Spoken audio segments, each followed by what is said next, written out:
X, Donaldsonville, and WL HD2, Baton Rouge. Now, The Hunt Palmer Show. Boy, does it smell good. You're listening to The Hunt Palmer Show, brought to you by Rouse's Supermarkets on 104.5 ESPN, Baton Rouge. That's good. Live from the Mercedes-Benz of Baton Rouge studio, this is Hunt Palmer.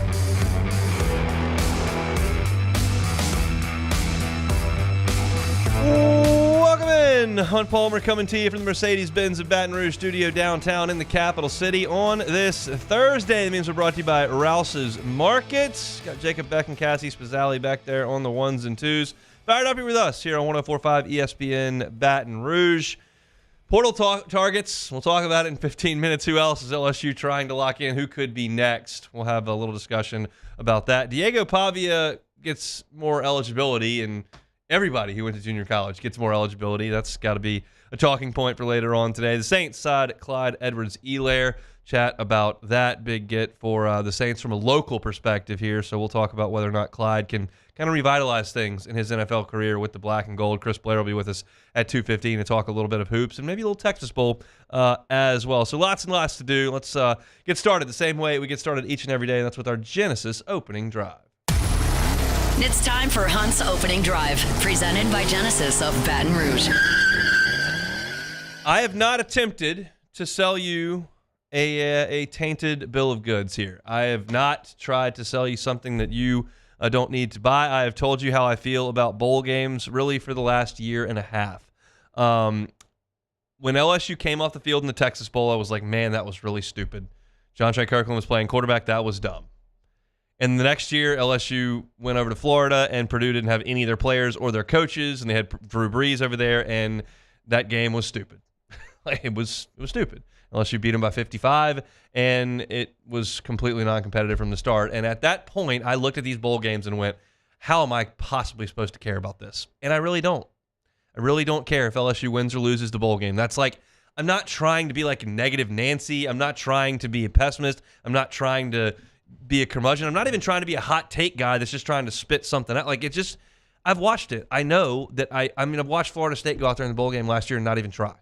So how am I supposed to get completely invested? I'm not telling you that you shouldn't be invested. If you love LSU and when they kick it off, you're fired up to watch them play, go ahead. They're playing Dave Aranda, a little emotional tie there. Like, have at it. I just can't do it. And I'm not going to fake it for the purposes of the radio show.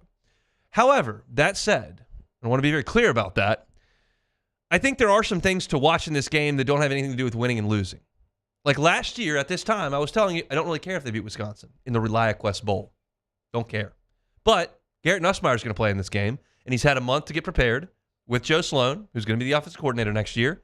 I think that's an interesting storyline. And honestly, I'd rather Garrett Nussmeier throw for 360 and 4 touchdowns and lose than Garrett Nussmeier throw for $114, 2 picks, and win. And that's what I was interested in. It just so happens that last year, Garrett Nussmeier did play a good game. He led the drive down the field to win the game at the end, and all was well in the world. I thought that was great. And in this way, I am interested in a few aspects of the football program, specifically next year's team, that will be on display in this game. And I wrote about it at LouisianaSports.net, but I'll kind of go through it here on air. I think that Gio Paez and Paris Shand will probably play in this game. To this point, the only person that I've seen reported I'm not playing in this game is Will Campbell. As far as the guys who haven't gone in the transfer portal, we're talking NFL draft guys. We know at this point that Braden Swenson's going to play. I believe Miles Frazier's going to play.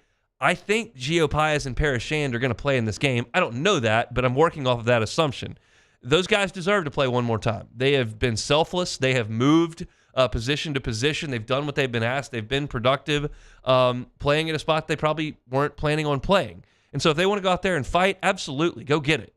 That said, I want to watch Dominic McKinley and Ahmad Bro play, and I'll be watching those two guys and see how they look as they continue to progress at the end of their freshman seasons. The last time we saw those two guys was against Oklahoma. McKinley had a couple of sacks. Bro got back there for a tackle for loss, and we saw those guys kind of coming on as freshmen. So I'm excited to watch those two guys, and I'm hopeful that they're part of the next great LSU defensive line that hopefully starts next season.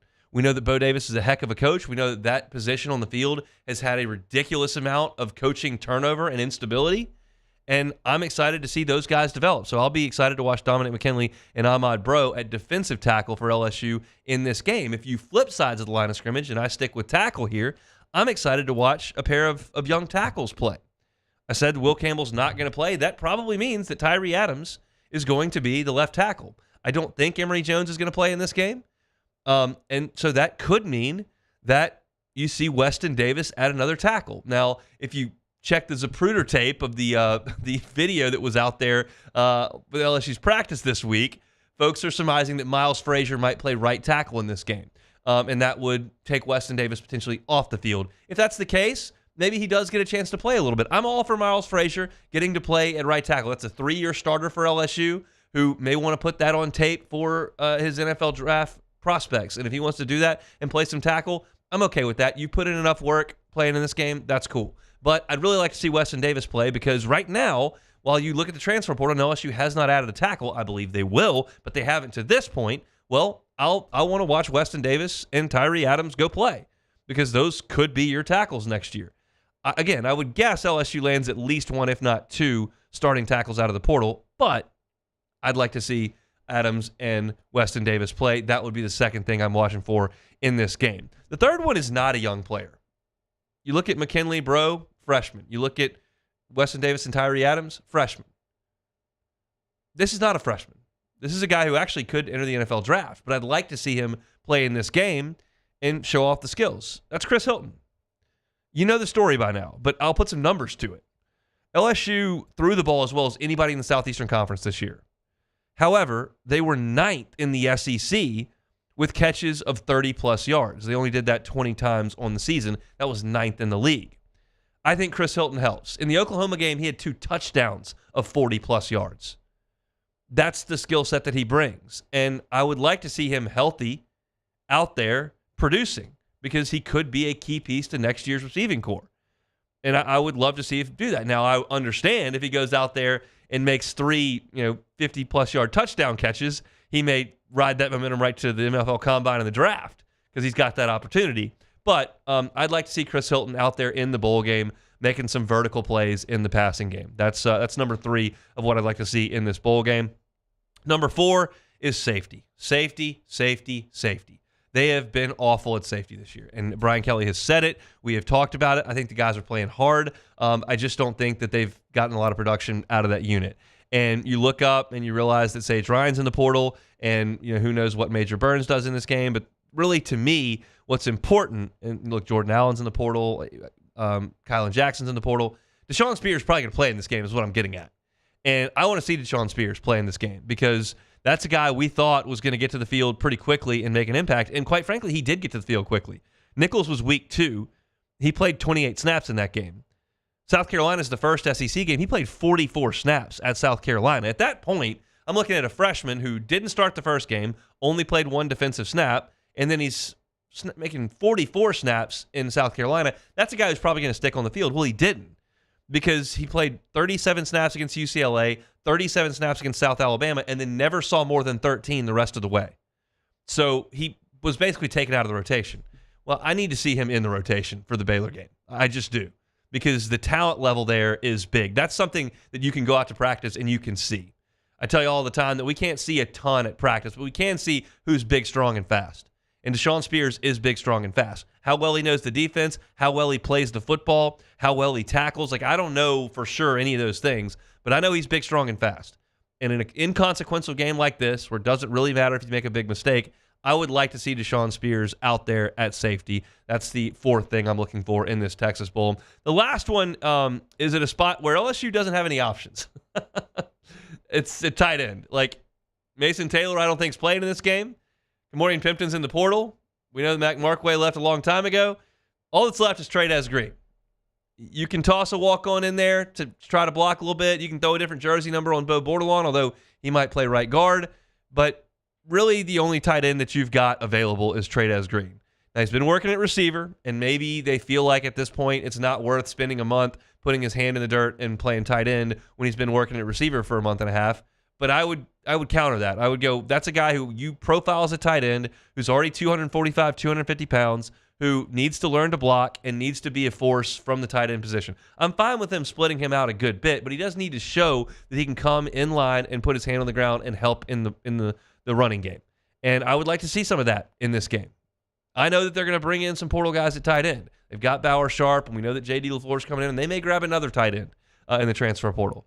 But Trey'Dez Green is a freak talent who's going to be a big piece of this program, we think, the next couple of years. And this is a chance for him to get in there, and if he whiffs a block, he whiffs a block.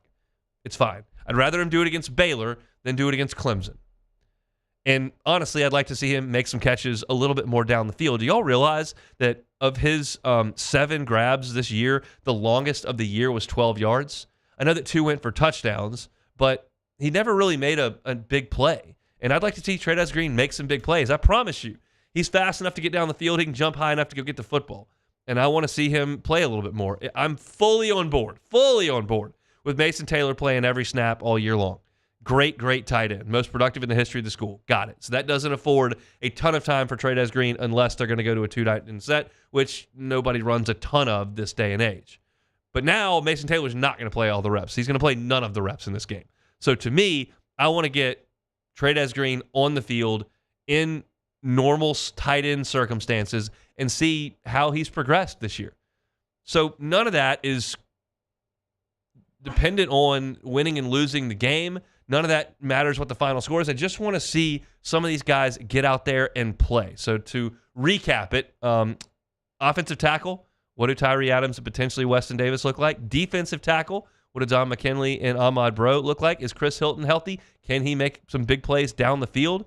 Then you look at Deshaun Spears at safety on the defense. Is he ready to step in to an important role there as at the end of his freshman year? And then, of course, Trey'Dez Green also at the end of his freshman year. He's your only tight end. Let's get him the football and see what he can do. Those are kind of what I'm looking for from LSU in the bowl game. If you're in the Bayou Ford chat right now and you'd like to hit us with your thoughts on what you'd like to see in the bowl game, we may get to some of those in our next segment. That's our opening drive presented by Genesis of Baton Rouge. Every car on the lot is online at genesisofbatonrouge.com. We still got plenty to do here on this as this Thursday. We're just getting started here, presented by Rouse's Markets. When we come back, I want to talk about a couple of guys that LSU may be targeting heavily in the portal that may be the next 2 guys into the class. We'll talk about that coming up next. The Hunt Palmer Show. One Bath and Closets. OneBathAndClosets.com is the website. David Vaughn and his team, 30 years, redesigning and remodeling bathrooms and closets. Safety can be a big issue in the bathroom. It can be a hazardous place, especially as folks age. If there's someone in your life that's aging, they want to stay home, however, you want to try to mitigate some of those potential hazardous situations, David Vaughn and his team at One Bath and Closets are happy to help you with that. Non-slip floors, guardrails around slippery areas, walk-in tubs, showers with benches, all those things are things that One Bath and Closets can do all the time. They do them all the time, and they're happy to help you with it. So if that's not something you've thought of, oh, man, what if mom or dad falls? Hey, you can get David Duvall on the horn and see what they can do in that bathroom. You can get a free consultation. That doesn't cost you anything. They can tell you what you can do, and there are financing options available, 0% for 18 months if you qualify. You can check out the pictures of their great work. You can see the testimonials. You can get that free consultation at onebathandclosets.com, onebathandclosets.com. It's no secret. The best oysters in Baton Rouge are at Jolie Pearl Oyster Bar. Enjoy mouth-watering South Louisiana flavor and oysters from all over the country. And don't forget our nightly drink specials.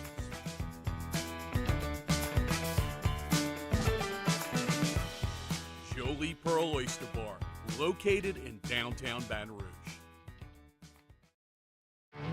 There it is, the extra mile, on the border of expected and extraordinary for those willing to go further, like vans customized for work or play, with safety and tech to keep you connected, supported by a 5-star sales, service, and finance team, and backed by the 1-star you know. So go the extra mile. It's never crowded, because so few have what it takes to go there. Mercedes-Benz Vans. At Bayou Automotive, we believe in a sales process that puts you first. We want you to experience an easy purchase with clear pricing and great service. Let Bayou Ford and Bayou Chrysler Dodge Jeep Ram be your trusted partners in finding your perfect vehicle. The crew at Bayou Automotive is going to do right by you. I've been doing business with Luba for 25 years. They're dependable, trustworthy. It's just the attention to detail with our clients. Our folks have years and years of experience. They're highly trained professionals, but many companies have that asset. What I'd like to think makes Luba a bit different is that we use those talents in a way that truly is dedicated to serving the needs of the folks who depend on us. Gulf Coast Office Products is a nationally recognized Savin office equipment dealer based right here in Louisiana. Over 100 employees strong, Gulf Coast has the boots on the ground to support all vertical markets from education, engineering, legal, and finance. With the latest in office technology from desktop to production segment units, Gulf Coast and Savin have the perfect fit for you. Call 225-756-2644. That's 756-2644 for Gulf Coast Office Products. Jerry and Benny Payne began Central Plumbing Company out of their driveway in Tanglewood Subdivision. 50 years later and 4 generations down the road, we continue to serve Baton Rouge and the surrounding areas for all of their plumbing needs. Residential, commercial, industrial, or hospitality, Central Plumbing is here 24/7, 365. We want to thank our customers, family, and friends for 50 years of success. And looking forward to 50 more. At Relief Windows, we're more than windows. We're windows, doors, hardy plank, and vinyl siding. But our number one product is always customer satisfaction. You're listening to The Hunt Palmer Show, brought to you by Rouse's Supermarkets.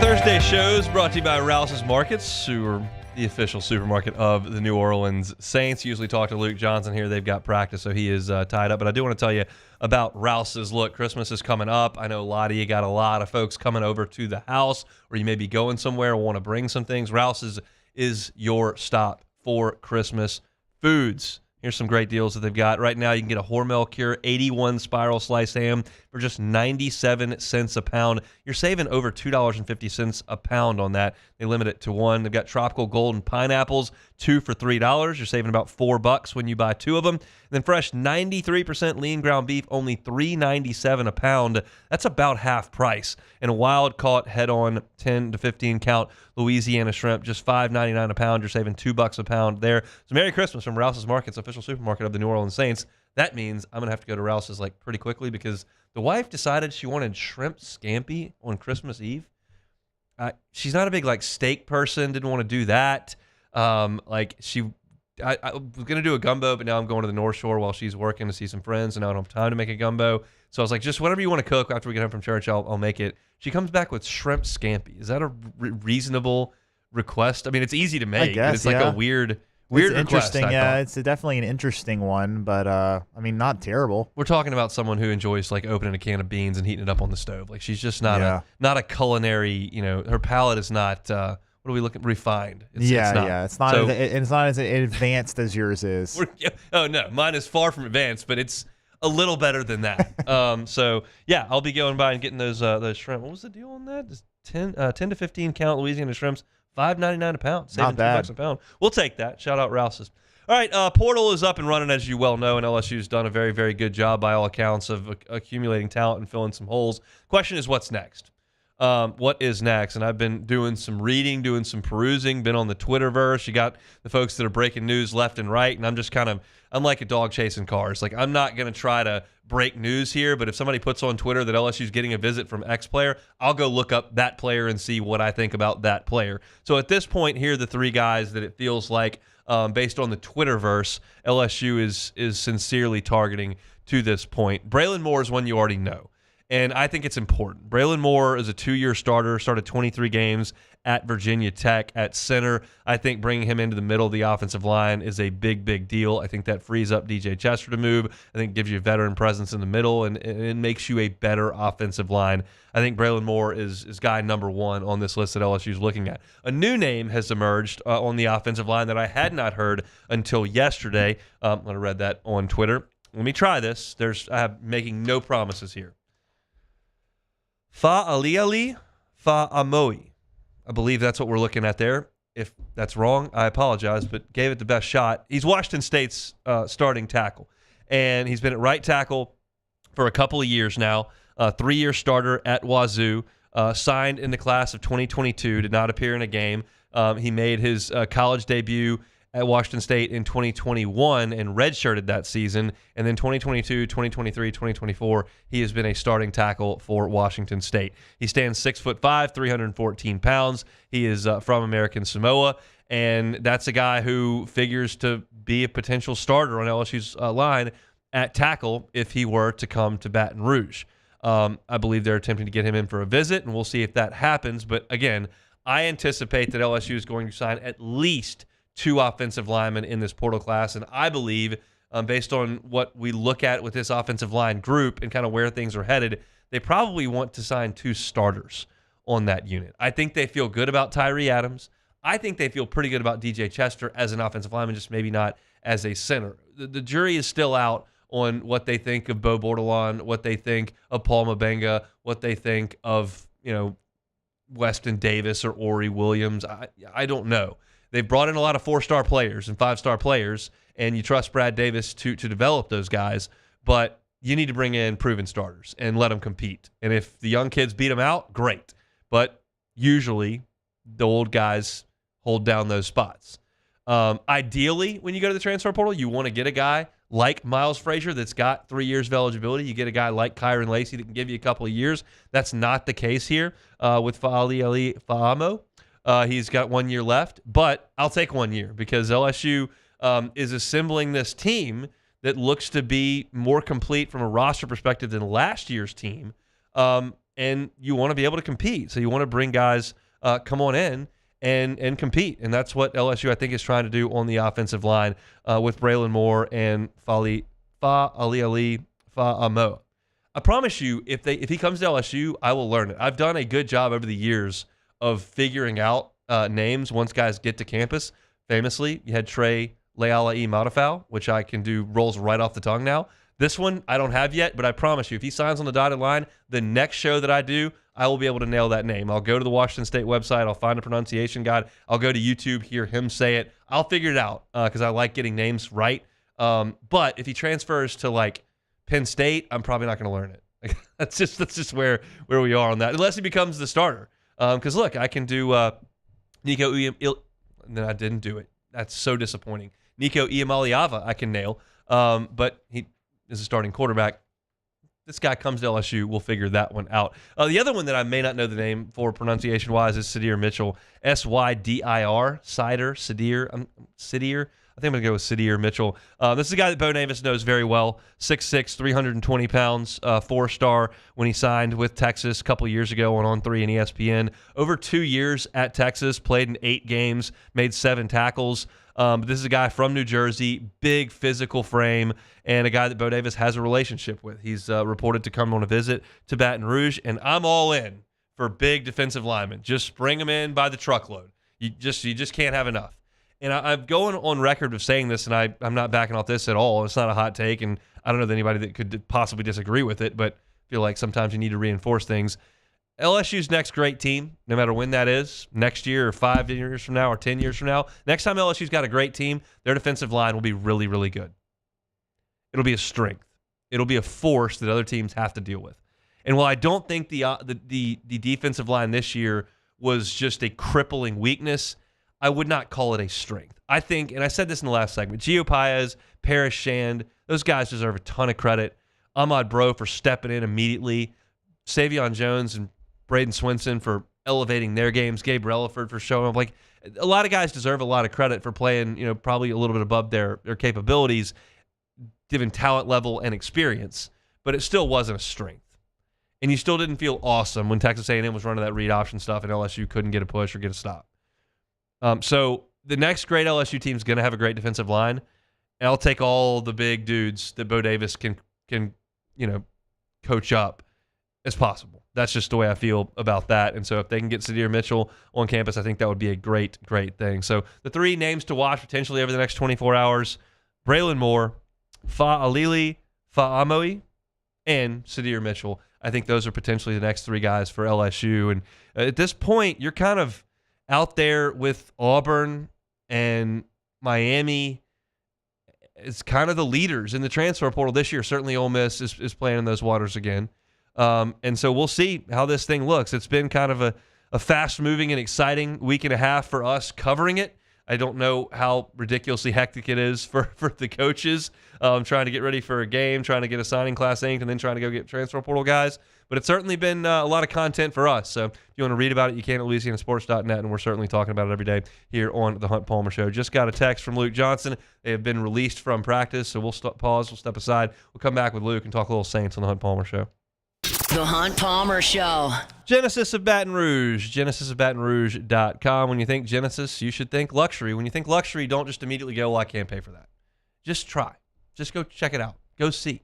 You can see some pricing online at genesisofbatonrouge.com. You can also see every car that's on the lot, from the sedans all the way up to the SUVs. Every single car on the line was given the IIHA top safety pick. Some of them were top safety picks plus. Safety, very important to the folks at Genesis, and certainly very important to the folks here at Genesis of Baton Rouge. It's the only fully exclusive Genesis dealer in the state. They're at Airline and Piku, very near Women's Hospital. Get on by and get behind the wheel here. I know a lot of folks are knocking off work and got a little free time over the next couple of weeks, so going to get out of the house.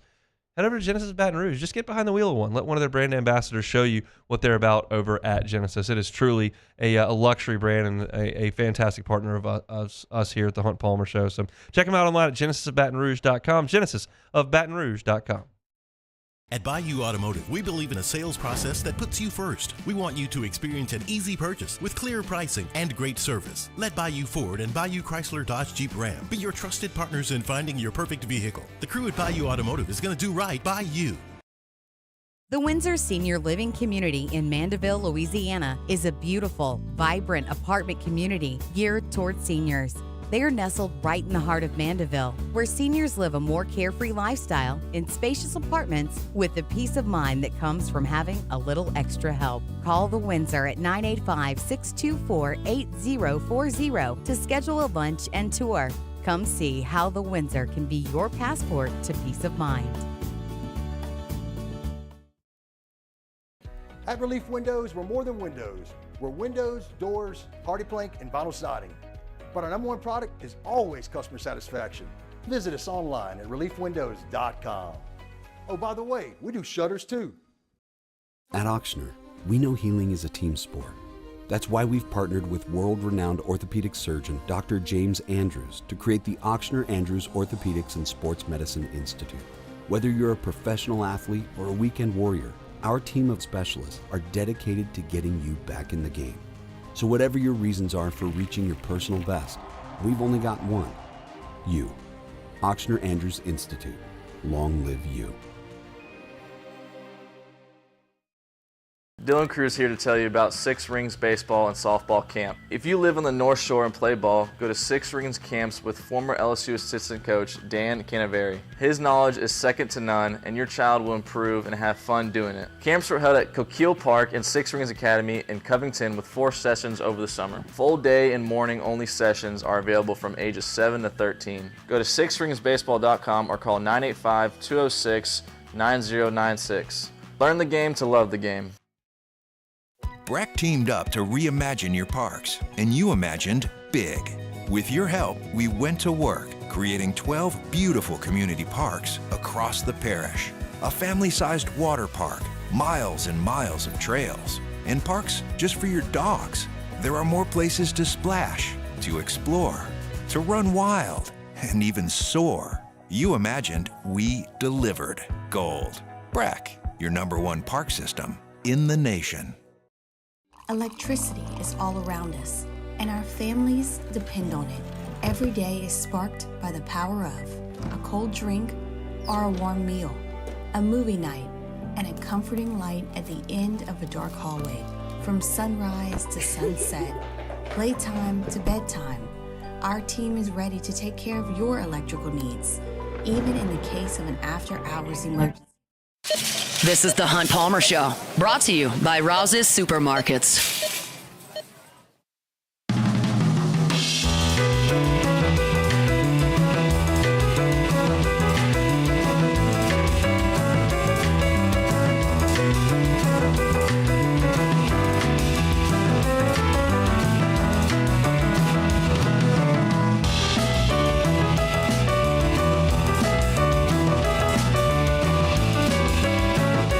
Working towards the weekend here on a Thursday edition of the Hunt Palmer Show. It's about that time of the week where we chat with our guy Luke Johnson from The Advocate covering the New Orleans Saints.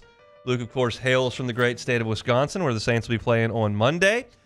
The question, though, Luke, is are your family members and childhood friends aware that you're now fully a Southern wuss and cannot handle the weather that's coming on Monday with temps in the 20s and snow? Don't tell anybody, man. Don't let them know that I'm going to be up there and wearing like two separate jackets with like two sweaters underneath and some long underwear just so I can sit in a warm press box for 3 hours. All right, don't let anybody know. I won't tell a soul, but I'm we sure got to still keep the myth alive that I'm this like hardened soul who grew up in Wisconsin. Well, it's going to be another opportunity for a Saints quarterback. I want to start with Derek Carr first, though. Why are we hanging on to this hope that he could once again play this year? What's the point? Well, I think the point is really kind of depending on your viewpoint, right? Like if you are Darren Rizzi, you want Derek Carr to play. You know, you want to continue to pad your resume as much as you can to get this job, and he's, I think, pretty clearly their best quarterback and gives them the best chance to win. If you are the Saints organization, you know what you have in Derek Carr. And I think, we've said this on your show before, I think he's had a really good year. I think this new offense that they brought in really brought the best out of him. Obviously, like they're 5-5 in games he started. It's not like they had this great season with him in there, but I think he's playing about like the 12th best quarterback in the NFL, which is about what they're paying him. But like you know what he is, and you don't know what Rattler is, really. He had 3 starts with a really, really bad situation. Skill players were a mess. The offensive line was a mess, and he played like it. But if you get some of those guys back and you see what he can do with these last couple weeks of the season, you see if you got something there, and if you're going to kind of blow everything up, which is definitely a possibility, I don't think it's necessarily a bad idea to get a long look at him and see if he can be, a guy next year who you can see if he passes or fails, and figure out your quarterback situation after that. I think that's totally within the realm of possibility. So, what was different with? Well, I want to go to Rattler. What was different with him in this game as opposed to the first 3 starts, other than the fact that the personnel was a mess those first 3 starts? Yeah, I mean, I think that to me is the biggest thing, right? And I think he caught the Commanders at the right time. They were up 17-0. They were in control of the game. They didn't really send the kind of exotic looks they were sending at Jake Haener. But you put him in there with a real offensive line and MVS, and I think he's done a nice job of getting the ball at tight ends, and it looked a lot better. We'll see this week against a pretty good Packers defense that probably knows he's going to be the guy. They're going to game plan for him specifically, and we'll see if he can kind of duplicate that success. But I think that I think that the personnel was such a huge upgrade versus what he did those first 3 games against 3 pretty good defenses too. Denver, LA, Tampa, all defenses that kind of know how to take advantage of rookie quarterbacks. So he learned from that experience, got better players around him, and I think the results were a lot better. Why do you think Jake Haener started that game? Well, I mean, I think part of it was they wanted to see what he looked like, right? And let's be clear about it. He's a very good practice player. He's always been really impressive in training camp. You can see all the traits. It just has not translated to the game so far. And yeah, at some point he's going to run out of opportunities to show that he's the same player he is in practice in the games, right? Like it has to translate. And he really missed an opportunity. And yeah, obviously the Saints didn't help him, right? His two best plays in the game, one was taken back by a penalty, and the other one, MBS dropped what might have been a touchdown.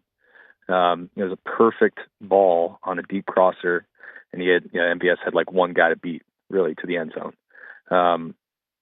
Very next play, he throws maybe the worst interception of his entire football life, right? Just a terrible jump ball to Alvin Kamara. I get the idea of wanting to see what it looks like, and I think they made the absolute right call. Obviously hindsight, but when it didn't work for a half, like you pull him out of there and go to the other guy. If they didn't have a high potential rookie like they have in Spencer Rattler, maybe they let him go out there and try to figure it out in the second half. But like this is a staff that's trying to save its professional career, right? And I think they made a gutsy call to put Rattler in there, and I think it turned out to be the right one. You mentioned Kamara, obviously dealing with injury. How important do you think 1,000 yards is to him, and how important do you think it is for the Saints to maybe give somebody else a look and help him out with a little bit of rest? He's been banged up pretty much all year. Yeah, I don't know if 1,000 is really that important for Alvin Kamara. He is like he's a different cat. Like I don't think he's motivated by the same stuff as other people. I think if you inject him with some truth serum, it'd be nice. I think really he does legitimately like playing football, right? And I think he wants to be out there, and it would be nice for him to run for 1,000. But I don't think it's like this super important thing for him. And on the flip side, the other side of that question, it's really important for them to see what Kendre Miller can do as like a feature back type. He looked really, really good in the fourth quarter of that last game, and that was basically his only workload in that game. Some of that was because the first half went the way it did, and I think they only touched the ball they only had one drive in the third quarter of that game. But he was great in the fourth, and he's somebody who should get a longer look. I think it's interesting they went and signed Clyde Edwards-Helaire this week, even if it's not like Alvin Kamara insurance, because realistically there's already 3 other running backs on the 53-man roster, and now they have 2 on the practice squad. But I do think that he's a former first-round pick. He's a guy who's had success in the NFL. It's worth at least kicking the tires on him and seeing what he looks like. I don't know if I expect him to play this week, even if Alvin can't. But yeah, I'm intrigued by just taking a look at him, because he's still 26 years old, something like that, 25 or 27. He's still got some professional juice left if he's still the player he was a couple years ago. What's your gut tell you on Kamara this weekend?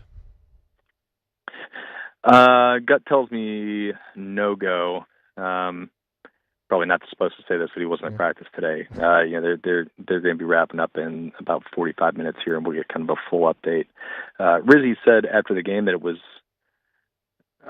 it wasn't serious, but I've not seen him out there today. Just a little hesitant to say he'll be out there on Monday night against Green Bay. Let's talk about some of the young guys on defense for a second. I want to talk about the 2 corners that are taking over now, and then Brian Brzee. I guess we can start with Brzee. What have you seen from him in kind of his sophomore year? I think he still has a lot of room to grow. He's definitely got some really, really big potential as a pass rusher. He's big. He's athletic. He's got good pass rushing moves, good instincts as a pass rusher. And that's why he's right up there with the league leaders and defensive interior players when it comes to sacks and stuff like that. But as a run defender, he's really got to get better if he wants to be like a true 3-down player in the NFL. And being 6'5" really doesn't help him as an interior player. He gets kind of out leveraged a lot. So he's got to get better there. Otherwise, he's going to continue playing 40% of the snaps or whatever it is.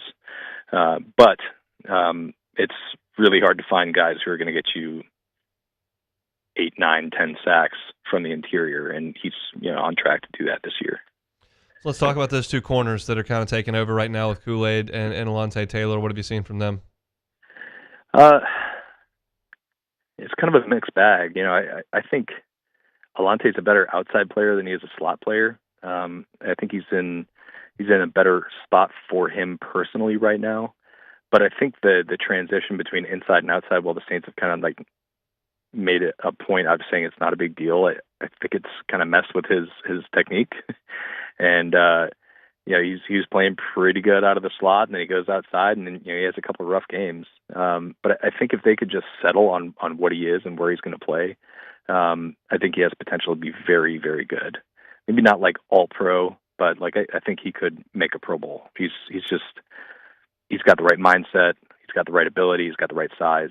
He's a really good player. I think the book is still out on Kool-Aid. He's a guy who, at Alabama, he was just kind of known for being like their man cover guy. And he didn't make like a lot of plays on the ball there, but really stuck with receivers. And I think he's had kind of a hit and miss adjustment to the NFL so far. Obviously, he didn't play a lot early in the season because he was kind of down on the depth chart. But he's got all the traits in the world. And I still think that at the end of the day, he's going to be a really good player. It's just like we just haven't seen it out of him yet. All right, let's talk Packers here briefly. They are going to play a game on Monday night. Surprise, surprise, the Packers are a good football team again, just a great organization. What is the strength of this Packers team in your mind? Well, unfortunately for the Saints, they are a really, really good running football team. Yeah. I remember when they signed Josh Jacobs this offseason. He was coming off a really down season with the Raiders, and had a couple family members up there who I'm in a group chat with. They're always asking me about Packers stuff, and they're kind of like, Josh Jacobs, I don't know. I'm like, he's going to run for like 1,500 yards in that offense. Like they're just Matt LaFleur is when it comes to designing stuff for the run game is just so special, and that's why his quarterbacks have been excellent in his time there. I mean, Aaron Rodgers, like the year before LaFleur got there, had a really, really down year, and then LaFleur gets there, he wins back-to-back MVPs. And then they trade him away, and Jordan Love comes in, he plays really well, and it's because their run game is elite every year. The Saints' run defense has been better lately, but I really, really don't like their chances in a cold weather game against a team that knows how to and wants to run the football. Like I just feel like Josh Jacobs is going to have a huge game this weekend. This will probably be a weekly question. I'll get you out of here on this one. Where do we think Darren Rizzi stands with the Saints higher ups right now? I mean, I think he's just put himself squarely in the mix, right? It's even if he loses 2 out of the last 3 games, and he's 500 in his tenure. I think he's clearly shown that he's capable of doing this. I know the reservations about hiring an interim coach. I know the history with that sort of thing. But I think some people who have been interim coaches before have gone on to have very good careers. Dan Campbell being one of them.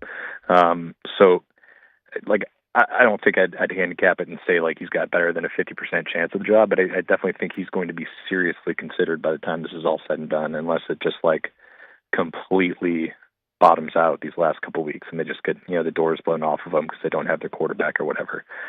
He just has them playing really hard, and his 2 losses have been against 2 of the better teams in the NFL, and they've been by a combined 8 points. So I think he's got them going in the right direction, and he's got himself just very much in the mix here for this job. Spotted cow, brat, and a couple pair of long underwear. You'll be all right, Albert. Yeah, and some cheese curds too. I'm gonna definitely dominate some cheese curds. They have brats in the press box at Green Bay. I'm very excited for that. Have at it. Thanks, Luke. All right, buddy. Thanks. He's Luke Johnson at @Luke on Twitter for all your Saints coverage. I had a brat up there at Lambeau Field when the Cubs when LSU played. Up at Lambeau. It was quite good. I enjoyed it very much. Did not have a cheese curd, and I never saw a spotted cow, and quite frankly, I don't know if I would drink one if I saw it. They love them up there, though, in the upper Midwest. I just settle for standard cold domestic. Take a time out, come back. There's apparently no rules in college football. Another rule got lifted, and you can just kind of do whatever you want. We'll talk about that coming up next. The Hunt Palmer Show. Audio Video Security Solutions, avssla.com is that website. This is some of my favorite weeks of the year because whenever we get to cooking on the weeknights, just crank up some Christmas tunes right on the speakers that are in our kitchen. They're controlled right there by an app on my phone. Thanks to the folks at Audio Video Security Solutions. If I like that song, we can turn it up right there on the app. If we don't, we can turn it right down, skip to the next one. Love that time of year, and it's all due to the folks at Audio Video Security Solutions that have helped us with that. So if you'd like a new sound system put into your house, they can do voice automated ones. They didn't do anything quite that fancy at the Palmer House, but they can do it at yours. Got to call Mitchell Fisher, and this is a cell phone number. It's one of my favorite things about endorsing AVSS is the fact that whenever I tell you to call them, I'm telling you to call the owner of the company. Mitchell's cell is 225-439-7920. Again, that's 225-439-7920. Whether it's your audio, like I'm talking about, whether it's your video, televisions, or whether it's your security system at your home, Audio Video Security Solutions can help you with all of that. Check them out on Instagram, AVSS_BR. Give them a follow. Check them out online. It's Audio Video Security Solutions at avssla.com. At Bayou Automotive, we believe in a sales process that puts you first. We want you to experience an easy purchase with clear pricing and great service. Let Bayou Ford and Bayou Chrysler Dodge Jeep Ram be your trusted partners in finding your perfect vehicle. The crew at Bayou Automotive is going to do right by you.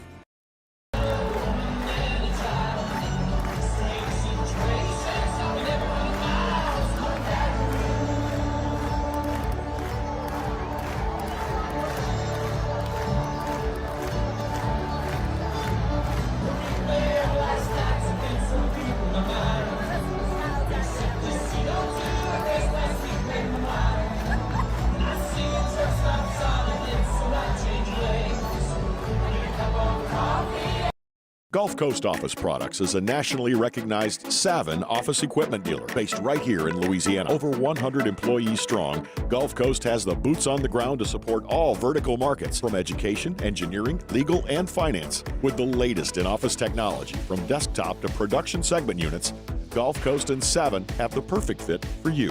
Call 225-756-2644. That's 756-2644 for Gulf Coast Office Products. Jerry and Benny Payne began Central Plumbing Company out of their driveway in Tanglewood subdivision. 50 years later and 4 generations down the road, we continue to serve Baton Rouge and the surrounding areas for all of their plumbing needs. Residential, commercial, industrial, or hospitality, Central Plumbing is here 24/7, 365. We want to thank our customers, family, and friends for 50 years of success. And looking forward to 50 more. Dylan Cruz here to tell you about Six Rings Baseball and Softball Camp. If you live on the North Shore and play ball, go to Six Rings Camps with former LSU assistant coach Dan Canaveri. His knowledge is second to none, and your child will improve and have fun doing it. Camps were held at Coquille Park and Six Rings Academy in Covington with 4 sessions over the summer. Full day and morning only sessions are available from ages 7 to 13. Go to sixringsbaseball.com or call 985-206-9096. Learn the game to love the game. Brack teamed up to reimagine your parks, and you imagined big. With your help, we went to work, creating 12 beautiful community parks across the parish. A family-sized water park, miles and miles of trails, and parks just for your dogs. There are more places to splash, to explore, to run wild, and even soar. You imagined, we delivered. Gold. Brack, your #1 park system in the nation. When it comes to choosing energy for your family and your home, make the smart choice with natural gas. You can count on efficient and affordable natural gas to keep you comfortable and reduce your environmental. You're listening to The Hunt Palmer Show, brought to you by Rouse's Supermarkets.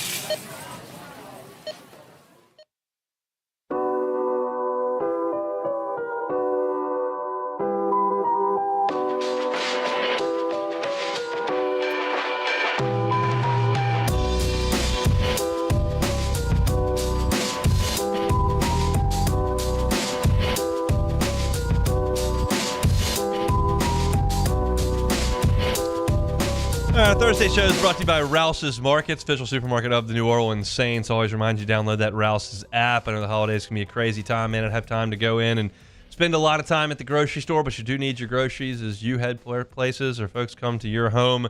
So if you don't have time to pop in the grocery store, just do your grocery shopping right there at the touch of a button on the Rouse's app, and your personal shopper will go do your shopping for you. You pull up right next to the front door. They put it in the back seat, slam the trunk, you're out of there. So it can't be any easier. Rouse's is a fantastic partner of ours here at Guarantee Media, and we appreciate them all year long, especially here at the holidays. There's always a location near you. There's one right there near my home. They're Rouse's Burbank and Lee. If you're in South Louisiana, you can find a Rouse's location very near to you. Diego Pavia sued the NCAA. He did that because he's making money. And the second he leaves Vanderbilt, he's going to stop making money. Because Diego Pavia is not really going to cash a check in the NFL. He's a little guy, and his style of play is not really conducive to playing the Ravens. He runs the ball like 18 times a game, and he's like 6'0", 150. And he is actually good at Vanderbilt, and they're paying him NIL, and he wants to keep doing that. But unfortunately, as the rules stated 48 hours ago, he was out of eligibility. So Diego Pavia sues the NCAA. I had written multiple times, especially talking about LSU's season next year, like, I don't think he's going to win that suit. We've always had the rules that you had 5 years to play for. You had the COVID year tossed in there. We understand how medical red shirts go, but there had never been any sort of stipulation that made junior college irrelevant. And Pavia spent 2 years at junior college. And the NCAA reviewed it and today released the rule saying, yeah, junior college doesn't really count. You don't play for a 4-year university, then those years of eligibility you still have. So Pavia still got another year of eligibility. And it's just another instance here. And I'm not really suggesting right or wrong. I'm just telling you what we've seen happen. Like, there really aren't any rules. You can play wherever you want, whenever you want, however long you want, grant a waiver here or there. We got Cam Rising, who's got like 9 years of eligibility. It's just, if you're hurt, yeah, that one doesn't count. COVID, yeah, that one doesn't count. Junior college, that doesn't count. You played 4, then you played a bowl game, that doesn't count. Like, it's just, you could just do whatever you want. And that's kind of what we've legislated into college football. So Diego Pavia is going to be back for Vanderbilt. That's a big deal for Vanderbilt. And LSU goes to Nashville next year to play Vanderbilt. So that impacts how LSU feels. I'll tell you this, me personally, y'all know how I feel about rules changes and stuff. And just tell me how it affects LSU. Well, this one means when LSU goes and plays a road game, a pretty competent quarterback will be on the other side. And more often than not, Vanderbilt's quarterback, not competent. So for LSU, this is a little bit of a negative. I'm still not convinced, and I'll say this right now in December of 24, and you'll probably hear me sing this exact same song in August of 25 as we're gearing up for another football season. Like, I don't trust Vanderbilt to put together another 6-win football team. If they do, I'll be surprised, and I hope one of those 6 does not come against LSU. But I would have rathered, sitting here in LSU shorts, that Diego Pavia have to move on and Vanderbilt try to find a new quarterback because he's exciting, he's tough to defend, and he kept them in a lot of football games this year. So this does impact LSU a little bit. I'm not here to tell you whether that ruling is right, wrong, or indifferent. I'm just here to tell you what it is. And I kind of wish they hadn't done it this year because I would rather LSU play a quarterback from Vanderbilt who is not Diego Pavia. I still think LSU will go to Nashville and be just fine next year, as most are. But we'll see if Clark Lee actually has this thing kind of pointed in the right direction. They've put some money into NIL. They've obviously renovated their entire stadium. That should be done for next football season. They kind of played in a construction site this year. But Diego Pavia will be back with the Vanderbilt Commodores. Beck, you are Vanderbilt's #1 fan in all of the 225. Yep. Anchor down. Your thoughts on Diego Pavia changing the rules of collegiate athletics to play quarterback at Vanderbilt? Oh, it's great. I'm really glad that he's going to get to play again. Vanderbilt's going to be a really good team again next year. Will I have them at 16th in the first power rankings? You probably will because you're a hater. That's fine. Actually, maybe between them and Missouri. I don't know. We'll see. Missouri? You hate Missouri. Coach Drink? You hate Missouri. I mean, I don't think I ever had him at 16. No, but I'll tell you have who's him low. making a strong push for 16. Mississippi State? No. Auburn? No.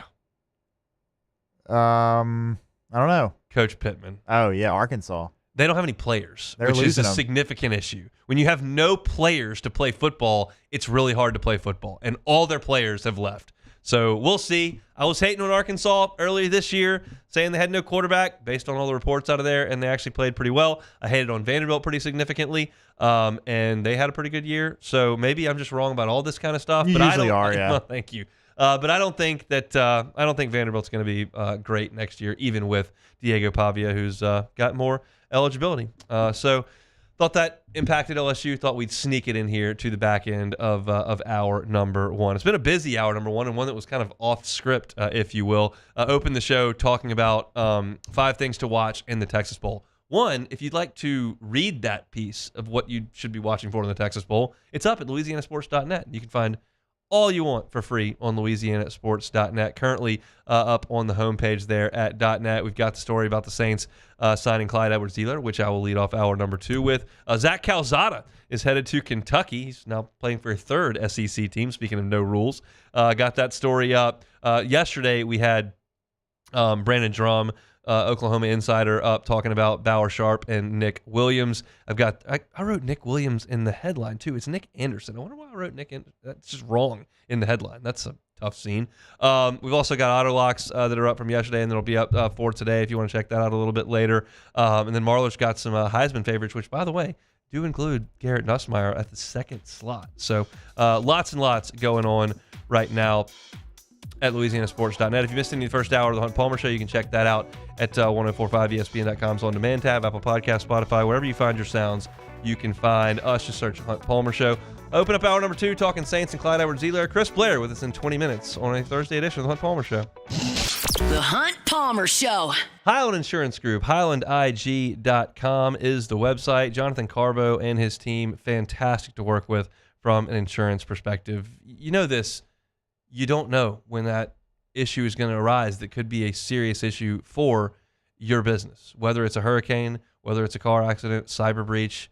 That's something you got to prepare for ahead of time. And if your approach to insurance as a business owner is, where's the cheapest premium, I'll sign there, that's one way to do it, but I might suggest looking at it another way. And the Highland Insurance Group does that, and they want to be a trusted partner with your business, like your attorney, like your CPA. You should trust your insurance broker. The Highland Insurance Group is an independent brokerage. They've got access to dozens of markets, and they can make sure that your business is in good hands, no matter what the line of insurance is. For your commercial and property insurance, you can hand your business over to the Highland Insurance Group. HighlandIG.com. They're here in Baton Rouge at HighlandIG.com.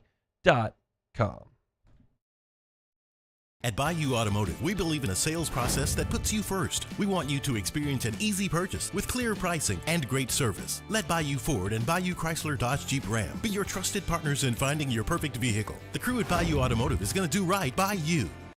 Looking for the ultimate game day experience? Come to the Queen Casino in Baton Rouge. Savor game day platters and snacks, plus drink specials at 1717 Kitchen and Cocktail. So come out for game day and let our team make you the MVP. The Queen Casino, where every moment is a win.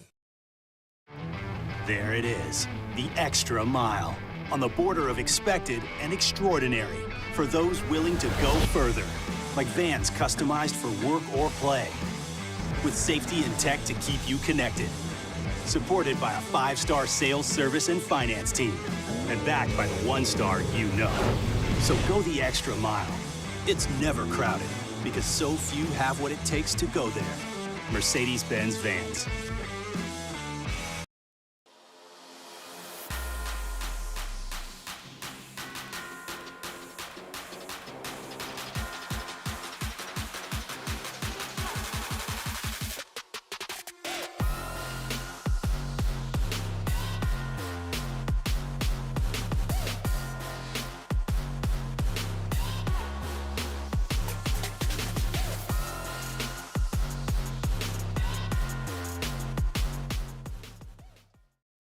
Electricity is all around us, and our families depend on it.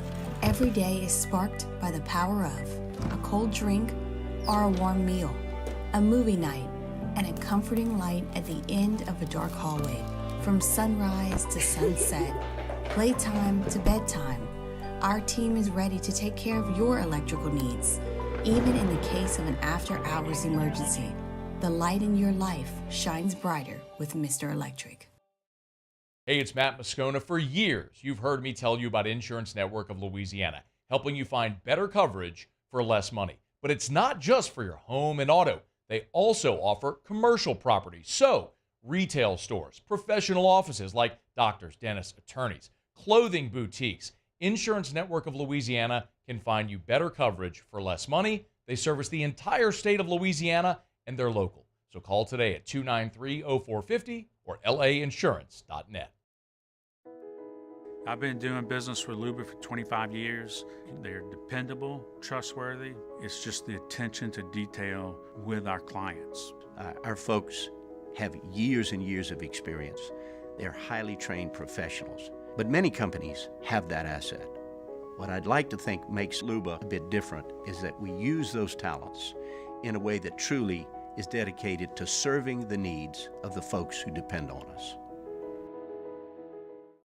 Gulf Coast Office Products is a nationally recognized Savin office equipment dealer based right here in Louisiana. Over 100 employees strong, Gulf Coast has...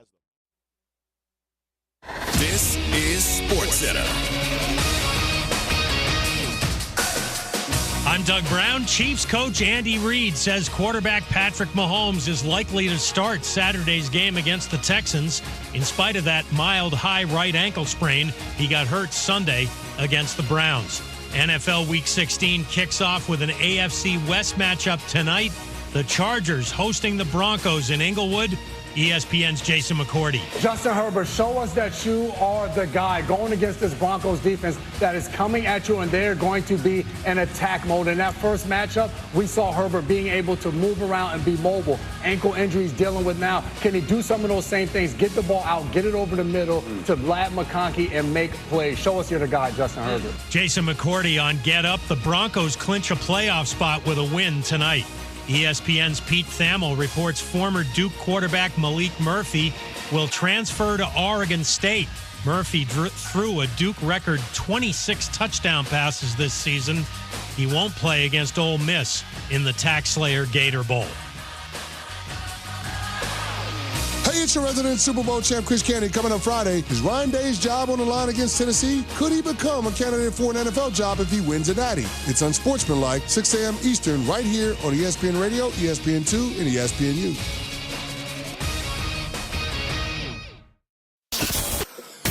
Now, The Hunt Palmer Show. Boy, does it smell good. You're listening to The Hunt Palmer Show, brought to you by Rouse's Supermarkets on 104.5 ESPN, Baton Rouge. That's good. Live from the Mercedes-Benz of Baton Rouge studio, this is Hunt Palmer.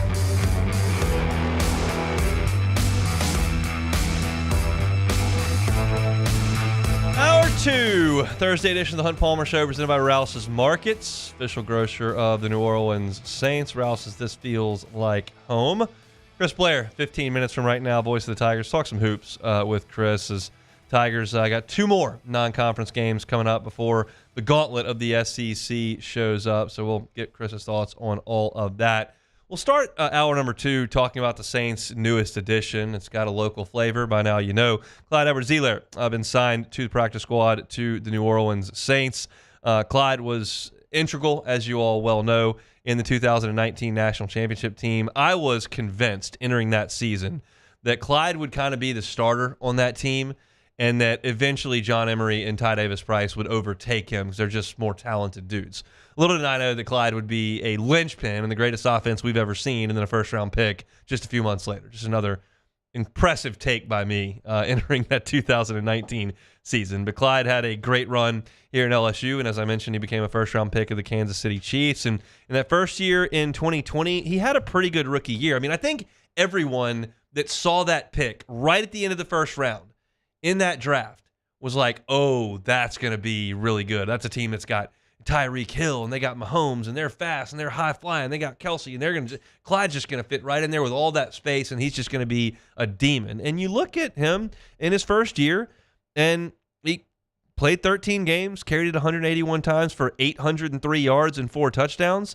He also made 36 catches that year and scored a touchdown through the air, had 300 yards receiving. So you're talking about over 1,000 yards in his first season in Kansas City. But since then, there's kind of just been a steady decline, and he obviously didn't have any impact this current season.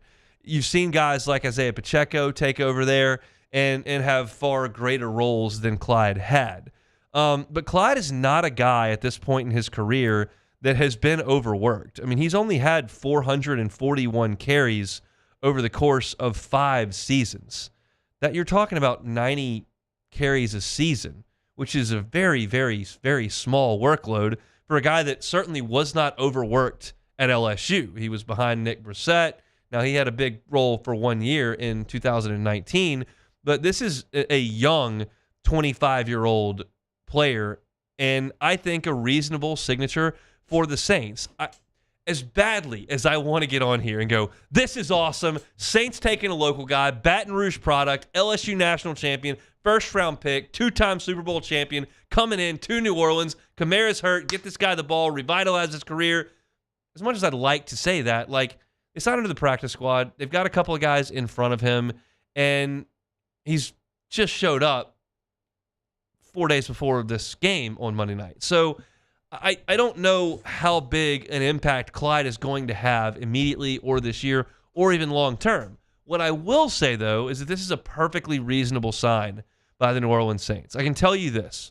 Clyde is a great young man, great locker room guy, wonderful to have around, is not going to be an attitude problem, and he's really talented. Has he been a super productive NFL player? No.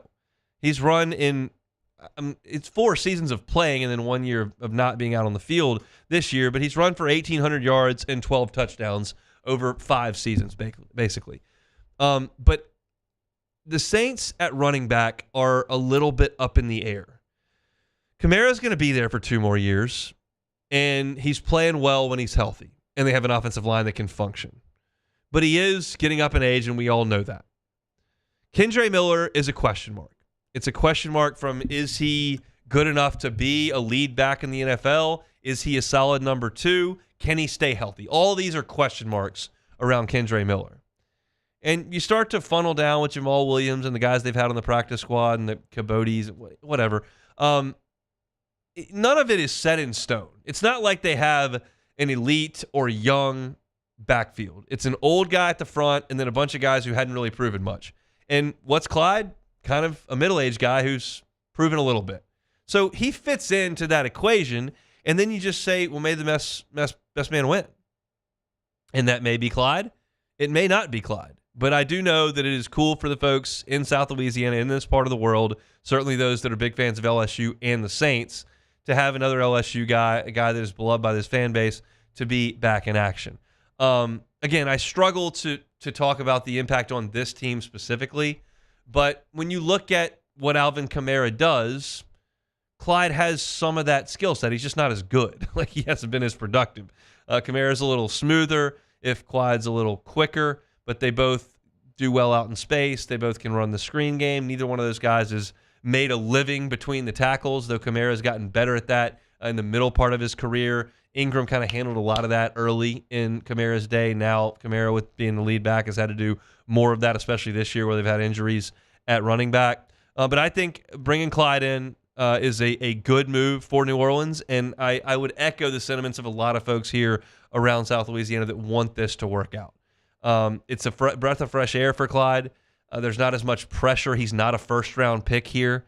That can be a tough thing, to go into a place where there's all that expectation, and there's not really an opportunity for you to get your sea legs under you in Kansas City, because they are in full speed ahead win mode as long as Mahomes is there. And he came in right in the middle of Mahomes' prime. And yes, he did ride that along for 2 Super Bowls, but there's a lot of pressure that goes with being that first-round pick. And not unlike what we've seen from guys like Peyton Turner and Marcus Davenport and guys that have been first-round picks in New Orleans that have had trouble paying that off. It will wear on the fan base, and it'll wear on you. And I think that there's potential that some of that may have happened with Clyde this year.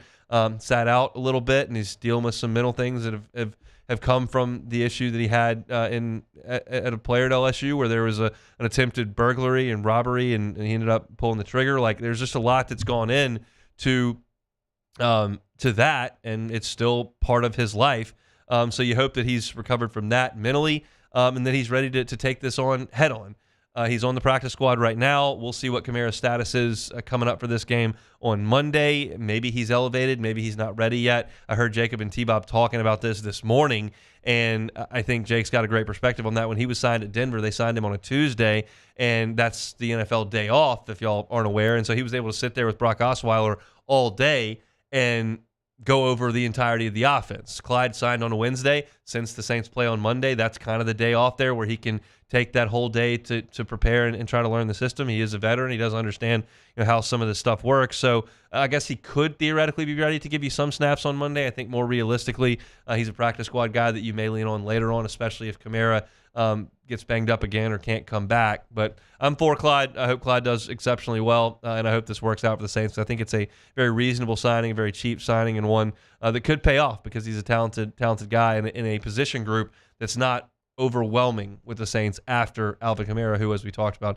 is getting up in age. So Clyde Edwards-Helaire, 25 years old, signs with the Saints on the practice squad, and we'll see if he can have some sort of impact with the home team now moving forward this year. If you're looking for our Saints coverage, you can always find it, Hunt on Saints on YouTube. That is in podcast form now. Speaking of podcast form, our basketball segments are in podcast form as well. Hoops with Hunt, our LSU football segments in podcast form as well. Hunt on LSU. So Hunt on LSU, Hunt on Saints, Hoops with Hunt, all those podcast feeds are up and running. So appreciate it, you, if you make us part of your day, whether it's on your commute, whether it's on the workout, wherever you may be making us part of your day. We certainly do appreciate all of that. Still plenty to do here on this Thursday edition of the Hunt Palmer Show. We're presented by Rouse's Markets. We're going to make a phone call out to Chris Blair, voice of the Tigers, coming up next. We'll talk some hoops and maybe a little Texas Bowl with Chris, since we won't have an opportunity to do that before the Tigers kick things off next week. So we'll come back with the voice of the Tigers. That's next. The Hunt Palmer Show. Genesis of Baton Rouge, genesisofbatonrouge.com. The only fully exclusive Genesis dealer in the state of Louisiana is Genesis of Baton Rouge. If you're in the market for a new vehicle, you're probably going to be on Airline Highway. If you're on Airline Highway, just make one more stop. Stop on by Genesis of Baton Rouge. You'll notice the difference from the moment you step into the dealership. It's an incredible setting in there. It's clean. We've got a wonderful, relaxed atmosphere. They've got this awesome coffee machine that has every single type of coffee you could imagine. Got great Wi-Fi in there, great places to sit, great snacks. So if you're there while you're getting some service done or waiting around to handle your business with your car, it's a great setting, and the staff is phenomenal. I have met a number of people over there at Genesis of Baton Rouge, from the top all the way down. Their brand ambassadors are fantastic to work with, and they'll get you behind the wheel of one of those Genesis, and you'll see the difference. You'll know that you're behind the wheel of a Genesis. Every new purchase at Genesis of Baton Rouge, 10-year, 100,000-mile warranty. Every car on the lot at Genesis of Baton Rouge is online at genesisofbatonrouge.com. genesisofbatonrouge.com.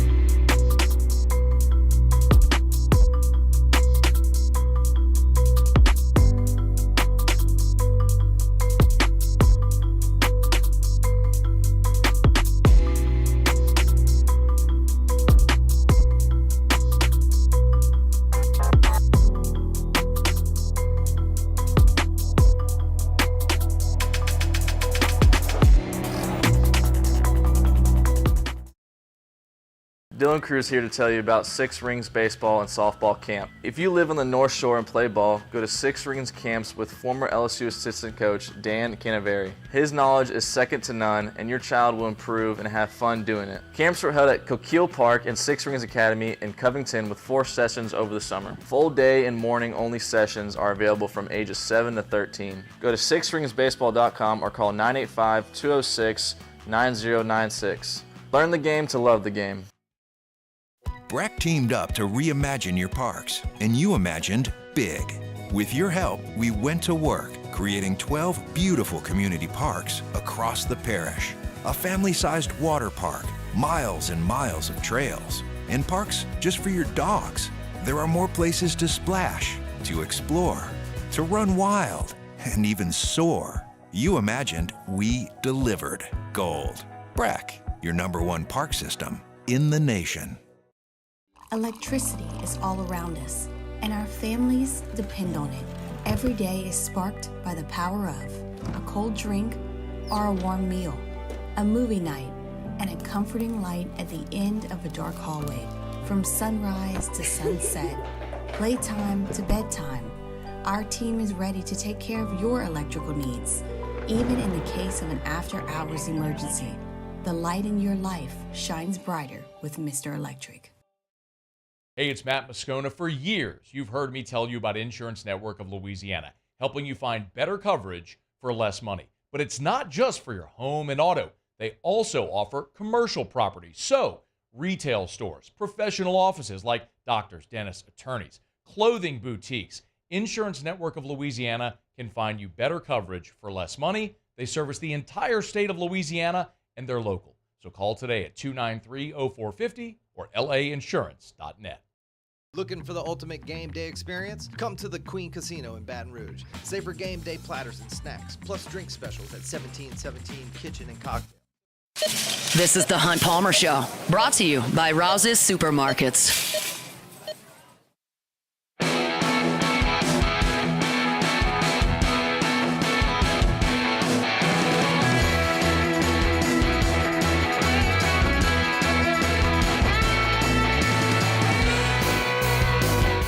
Chugging right along here, Thursday edition of the Hunt Palmer Show. Working towards the weekend. Working towards another basketball game. Tigers will play on Sunday against New Orleans. Chris Blair will be on the call for that. On the call all year with John Brady, Final Four coach, and he joins us every Thursday here on the Jim's Firearms Hotline. Chris, how are you?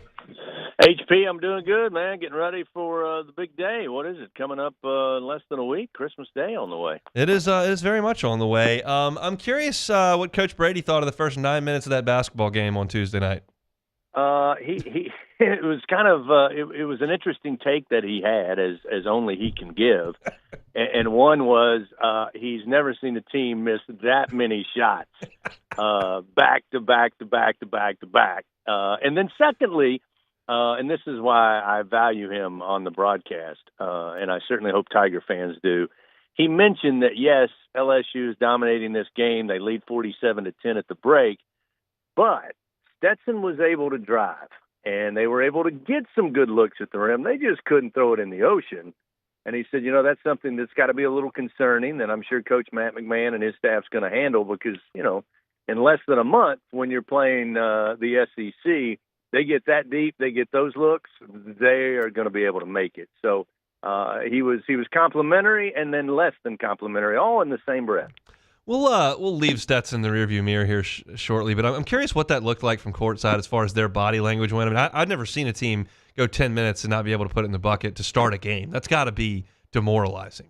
Yeah, I mean, I know of Donnie Jones. Growing up in Eastern Kentucky, Donnie Jones was kind of a local basketball hero. He had a great career at Pikeville College, which happens to be my mom's alma mater. He set a season record for assists, and then my good buddy that I grew up playing ball with eventually beat his record. So I knew Donnie, and I could tell it was frustrating in that first half, 0 of 10, 0 of 11, 0 of 15. We weren't sure they were going to reach double digits in the first half. They barely did. But it was interesting because I thought Stetson in the second half said, you know what? The guys who played the majority of minutes in the first half, they're not going to play in the second half. And he had a number of true freshmen, had a number of guys who really had played limited time in their previous games. And he just said, hey, they're giving me effort. And, again, they were able to score the ball in the second half. But it had to be frustrating. And frankly, we didn't see the guys who were missing shots in the first half. We didn't see a whole lot of them in the second half. And, again, kudos to Donnie. He made the right choice. Let's talk about some of the LSU guys. Curtis Givens, to me, has looked a little tentative, a little timid early in his freshman season. Something unlocked there in the second half, in my opinion. He was making some decisive passes, some good feeds. He ended up with 6 assists. Did you see a little different guy in the second half of that game? Absolutely. And, Coach Brady is raved about Curtis this season in the fact that, he's one of those guys. He's a true point guard mentality. He's looking for, I've got a good shot, but I got to find somebody who's got a better shot. And there have been times in the early part of the season where he's been able to, beat his guy off the dribble or make a nice little crossover. And then, he's got a look. He's got a mid-range jumper. He's got a runner or a teardrop. And he's looking to pass it off. And, Coach McMahon has said he is a scorer. It's nice that he's looking to facilitate others. But, again, we're going to need points when those points opportunities are there. So, yes, I think it was a more of a scoring look for Curtis in that second half. And some of that could have been, the fact that they were leading so big that he thought, maybe I can try to see if I can get into a groove. But goodness knows they're going to need everybody when the opportunity arises to put the ball in the cylinder. I mean, everybody knows what's coming. That's just a common refrain of everything. Everybody I talked to about LSU basketball knows that, hey, you get 2 more here and then buckle up. So what can they accomplish over the next 2 weeks against teams that are ranked 350 plus in the net? I think that, when you look at the loss at SMU, there were a lot of – their spacing was not good, Hunt. You probably noticed that, obviously in the second half. And it led to, just not a lot of room to work and some errant passes with a lot of people around. And that's really why they lost the game, the 17 turnovers. 17 turnovers against virtually anybody in the SEC. You're not going to lose by 10. You're going to lose by 30. Yeah. And so I think there's some of that. They just need to work on their court presence and obviously cutting down the turnovers. And I think also, defensive rebounding. I mean, Corey Chest is an absolute machine. I would make the argument, and I know we have a small sample size to work with, but as far as, wanting to rebound, and being in position and having the athletic ability to do so, I mean, I think he may be one of the best rebounders in the country. I mean, he's just born to be a rebounder. But they've got to improve as a team defensive rebounding. And that's one of the things Matt said after the game in the win over Stetson. Wasn't so impressed with, the big win and the margin of victory. He was talking about how, his guards were getting 4 rebounds and 5 rebounds and 6 rebounds. And that, to me, is what they're going to have to do, especially when they join conference play. So you're going to be playing 2 teams, UNO and Mississippi Valley State, which are near the bottom in basically every metric you can look at in college basketball.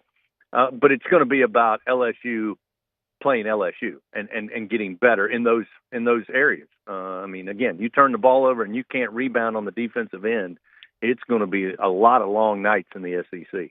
I'm curious because I know that you've got contacts all over the Southeast from former coworkers, play-by-play voices, friends. Is there a lot of buzz in the text message chains about how everybody's playing in the non-conference? I've never seen anything like this. I got a ton of text messages. I don't know if it was yesterday or the day before, Hunt, on the 50-4 record by the SEC, which, again, we got used to it. I mean, night after night you see an SEC team playing and you're like, oh, wow, they defeated this guy and they beat this team.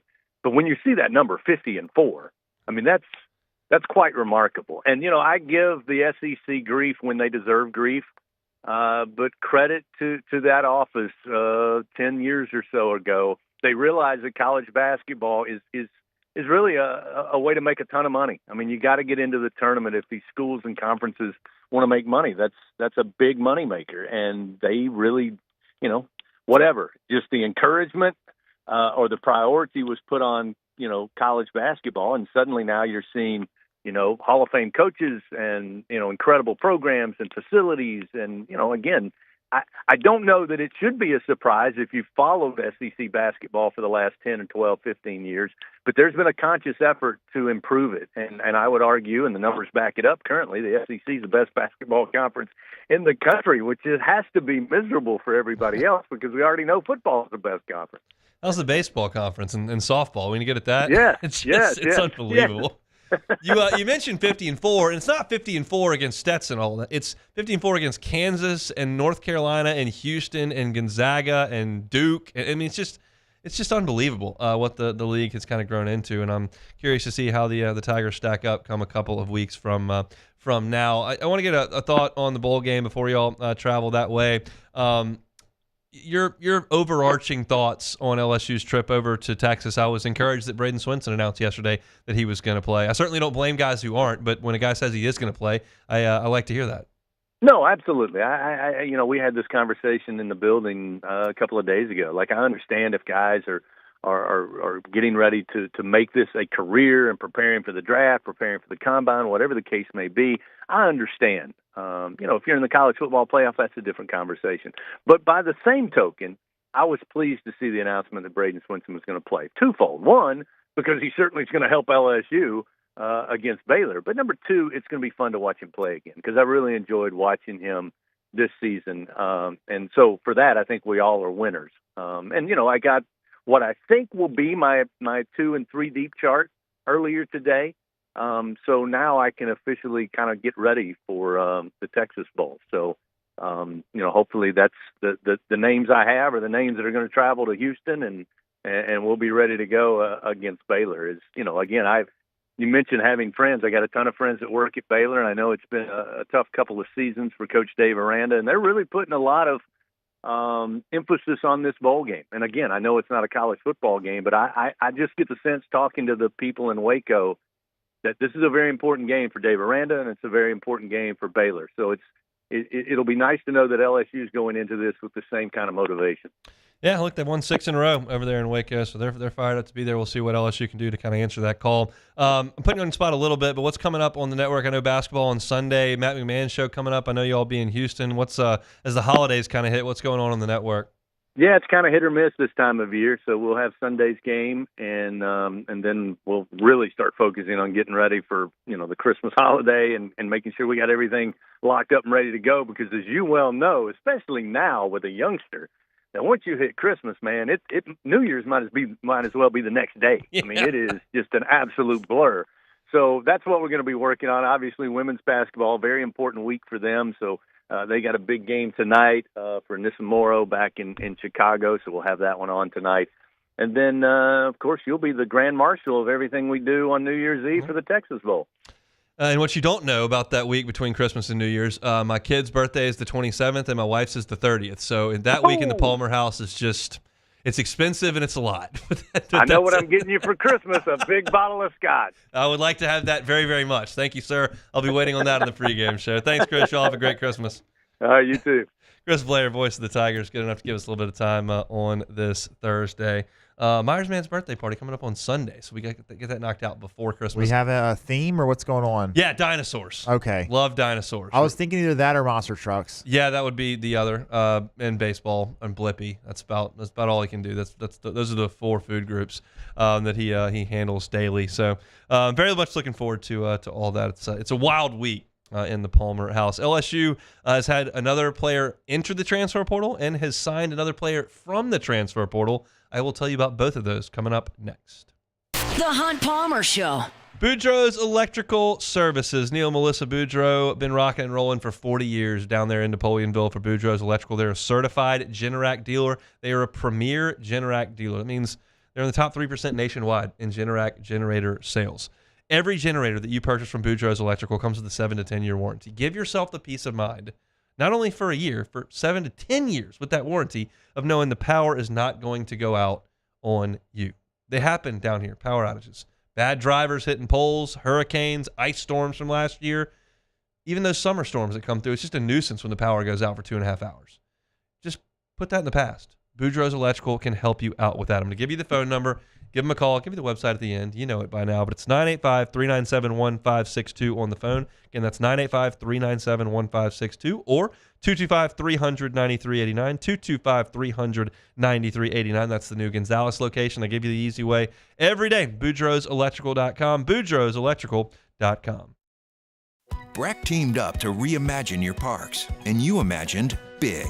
With your help, we went to work, creating 12 beautiful community parks across the parish. A family-sized water park, miles and miles of trails, and parks just for your dogs. There are more places to splash, to explore, to run wild, and even soar. You imagined, we delivered. Gold. Breck, your #1 park system in the nation. The Windsor Senior Living Community in Mandeville, Louisiana is a beautiful, vibrant apartment community geared towards seniors. They are nestled right in the heart of Mandeville, where seniors live a more carefree lifestyle in spacious apartments with the peace of mind that comes from having a little extra help. Call the Windsor at 985-624-8040 to schedule a lunch and tour. Come see how the Windsor can be your passport to peace of mind. I've been doing business with Luba for 25 years. They're dependable, trustworthy. It's just the attention to detail with our clients. Our folks have years and years of experience. They're highly trained professionals, but many companies have that asset. What I'd like to think makes Luba a bit different is that we use those talents in a way that truly is dedicated to serving the needs of the folks who depend on us. Gulf Coast Office Products is a nationally recognized Savin office equipment dealer based right here in Louisiana. Over 100 employees strong, Gulf Coast has the boots on the ground to support all vertical markets, from education, engineering, legal, and finance. With the latest in office technology, from desktop to production segment units, Gulf Coast and Savin have the perfect fit for you. Call 225-756-2644. That's 756-2644 for Gulf Coast Office Products. Jerry and Benny Payne began Central Plumbing Company out of their driveway in Tanglewood Subdivision. 50 years later and 4 generations down the road, we continue to serve Baton Rouge and the surrounding areas for all of their plumbing needs. Residential, commercial, industrial, or hospitality, Central Plumbing is here 24/7, 365. We want to thank our customers, family, and friends for 50 years of success. And looking forward to 50 more. Dylan Cruz here to tell you about Six Rings Baseball and Softball Camp. If you live on the North Shore and play ball, go to Six Rings Camps with former LSU assistant coach Dan Canaveri. His knowledge is second to none, and your child will improve and have fun doing it. Camps were held at Coquille Park and Six Rings Academy in Covington with 4 sessions over the summer. Full day and morning only sessions are available from ages 7 to 13. Go to sixringsbaseball.com or call 988. You're listening to The Hunt Palmer Show, brought to you by Rouse's Supermarkets.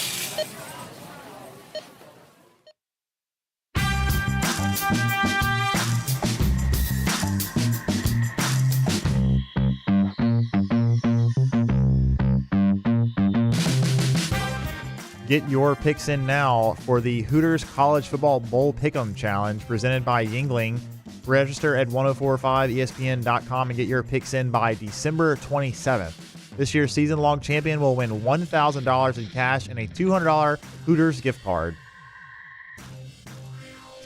All right.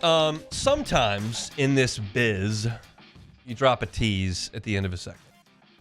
You pick it up. And sometimes you do so with some real juice coming after that tease. And that's a useful tool with this medium. And sometimes you drop a tease that's a little bit disingenuous and may drag some listeners along. I try not to do that. I may have just done it in the previous segment. I said that LSU had lost a player in the transfer portal and had picked one up. That is, in fact, true. How impactful either of these additions / losses, that can be debated. LSU has just gotten a commitment in the transfer portal from Middle Tennessee State punter Grant Chadwick. Now, I'll tell you this, and y'all, if you listen to me, if you listen to Matt, if you listen to the morning show, if you listen to whoever you listen to on YouTube and podcast form, anyone that was at practice in August told you this punting situation looks really bad. And I can tell you that it did. I don't claim to be a special teams expert, but I can watch guys sit there and hit wounded ducks that don't go very far and tell you that's not very good. And we saw a lot of that in August. You had Peyton Todd, who had been in the program for a couple of years, was the #1 punter in the country coming out of high school, but hadn't really had that opportunity. And then you had Blake Oxendorf come in. He was an all-conference punter at Tech. Like, okay, well, they'll compete and they'll figure it out. And what ended up happening was they split the duties. They had 30 kicks on the year. Peyton Todd took 18 punts. Blake Oxendorf took 12. They averaged 39.7 yards per punt. That was dead last in the Southeastern Conference. They had 12 of the 31 punts, well, 30 punts, there was one extra. 12 of the 30 punts were down inside the 20-yard line. LSU only punted the ball 50-plus yards one time the entire season. I wouldn't submit, watching this team play for the entirety of 12 games, that punting was an abject disaster. It wasn't like they were shanking it all over the place or they were snapping over the punter's head. They just weren't very good at punting. And I don't know what the future holds for Peyton Todd. I think Oxendorf is out of eligibility. I'll have to go check that. This is new news.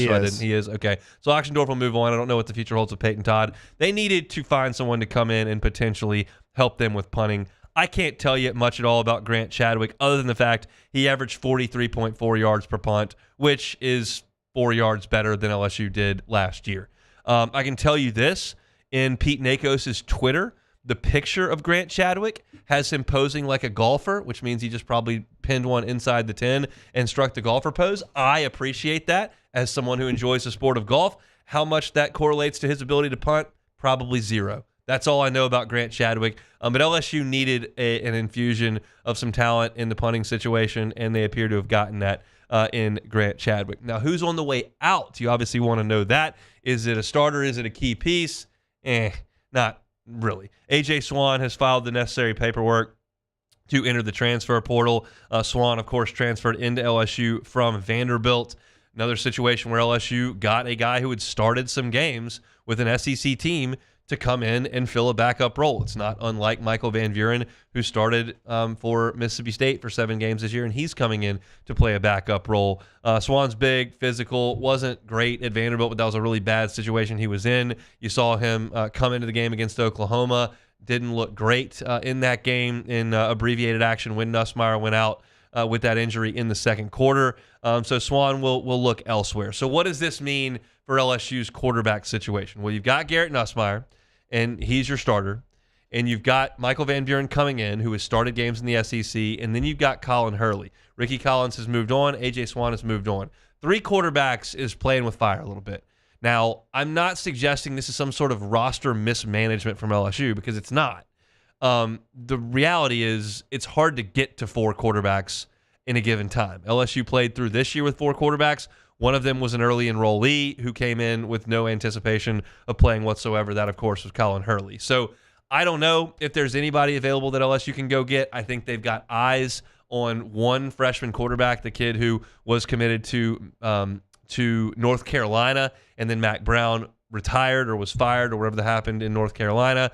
So he is potentially going to hold off. He has held off on signing. He's going to sign in the spring period. Maybe LSU can get him, and if you can bring him into the mix, great. I'm okay with going into the mix with a 5th-year senior in Nussmeier, with a 2nd-year player that was been an SEC starter in Van Buren, with a 2nd-year player in Colin Hurley, and then with a true freshman. That is about as good as you can do. The days of having a deep quarterback room with, a senior, 2 juniors, and 2 sophomores, all who were 4-star recruits, like that day left 12 years ago. You've just got to play musical chairs at quarterback and hope that you've got the right guy at the top, and then let the other guy fall where they may. I've told you multiple times over the last 3 days that I thought it was a really good job of threading the needle by LSU to get Michael Van Buren to campus.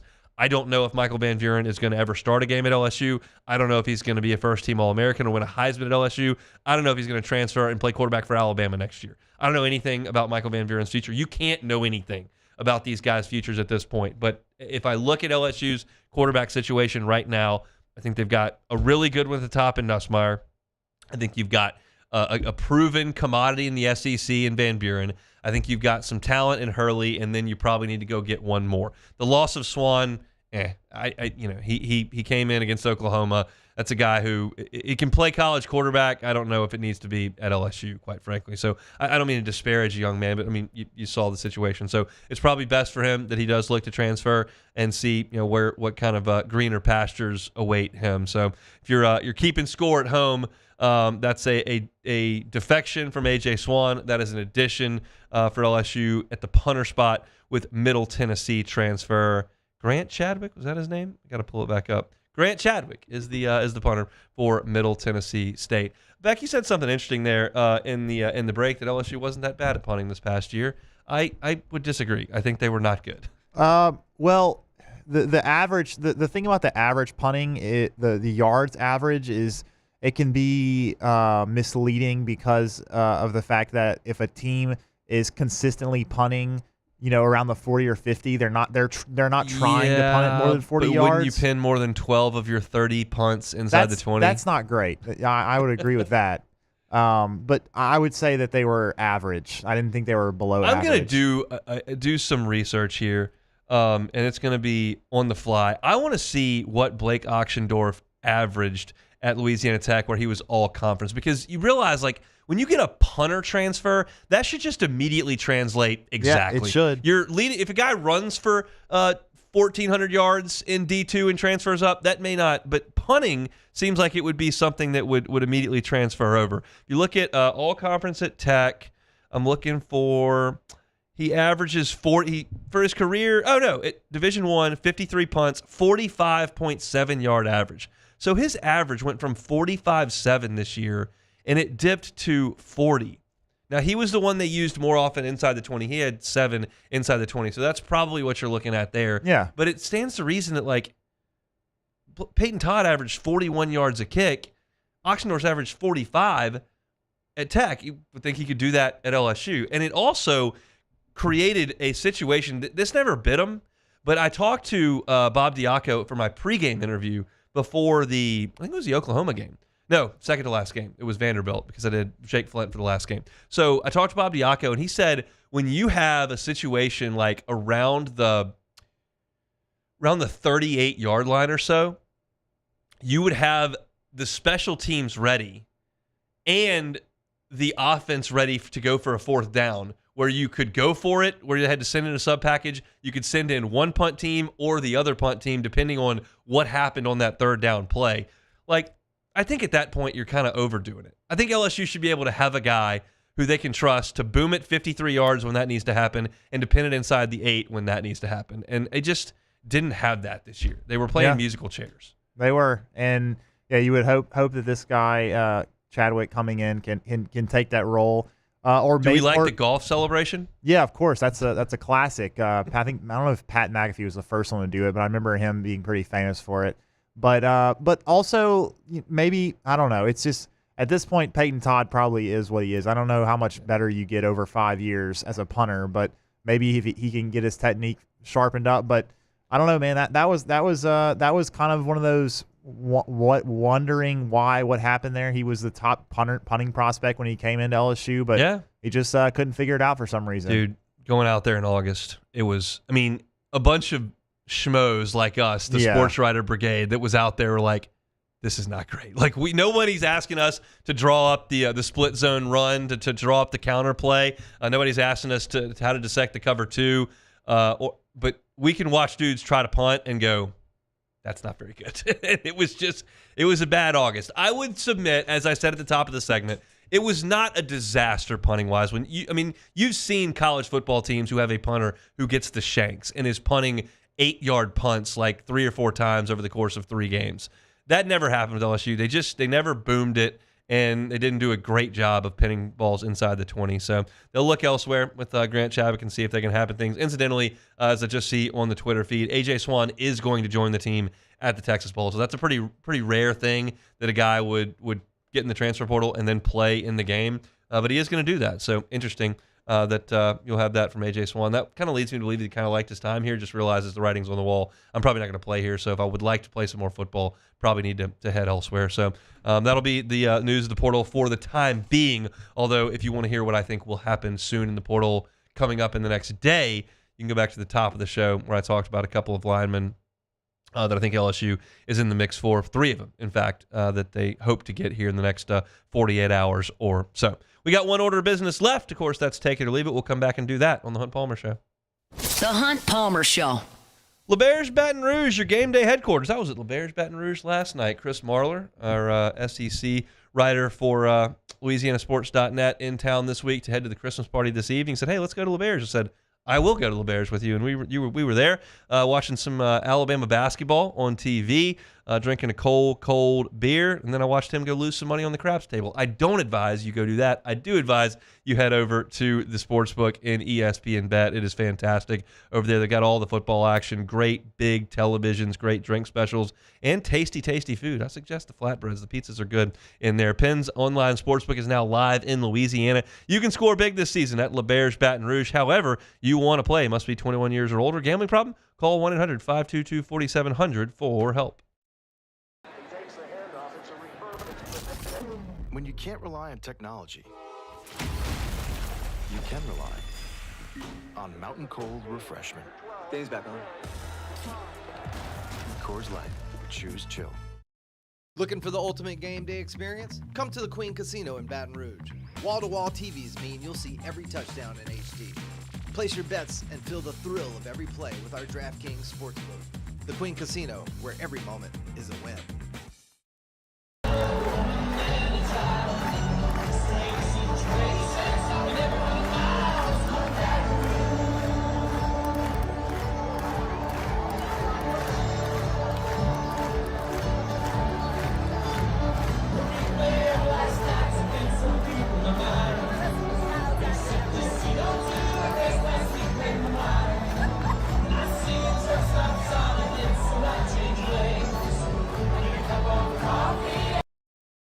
Breck teamed up to reimagine your parks, and you imagined big. With your help, we went to work, creating 12 beautiful community parks across the parish. A family-sized water park, miles and miles of trails, and parks just for your dogs. There are more places to splash, to explore, to run wild, and even soar. You imagined, we delivered. Gold. Breck, your #1 park system in the nation. Electricity is all around us, and our families depend on it. Every day is sparked by the power of a cold drink or a warm meal, a movie night, and a comforting light at the end of a dark hallway. From sunrise to sunset, playtime to bedtime, our team is ready to take care of your electrical needs. Even in the case of an after-hours emergency, the light in your life shines brighter with Mr. Electric. Hey, it's Matt Moscona. For years, you've heard me tell you about Insurance Network of Louisiana, helping you find better coverage for less money. But it's not just for your home and auto. They also offer commercial property. So, retail stores, professional offices like doctors, dentists, attorneys, clothing boutiques. Insurance Network of Louisiana can find you better coverage for less money. They service the entire state of Louisiana, and they're local. So call today at 293-0450 or lainsurance.net. I've been doing business with Luba for 25 years. They're dependable, trustworthy. It's just the attention to detail with our clients. Our folks have years and years of experience. They're highly trained professionals. But many companies have that asset. What I'd like to think makes Luba a bit different is that we use those talents in a way that truly is dedicated to. This is the Hunt Palmer Show, brought to you by Rouse's Supermarkets.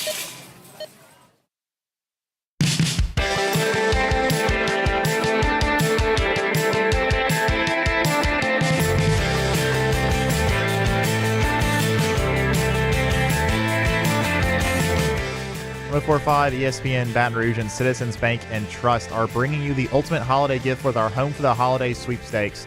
Imagine 2025 with your rent or mortgage covered up to $18,000. We're here to make your holidays a whole lot brighter. Just sign up at 1045ESPN.com and you could be living stress-free next year. The winner will be notified tomorrow, December 20th, so sign up now. Am I going to win?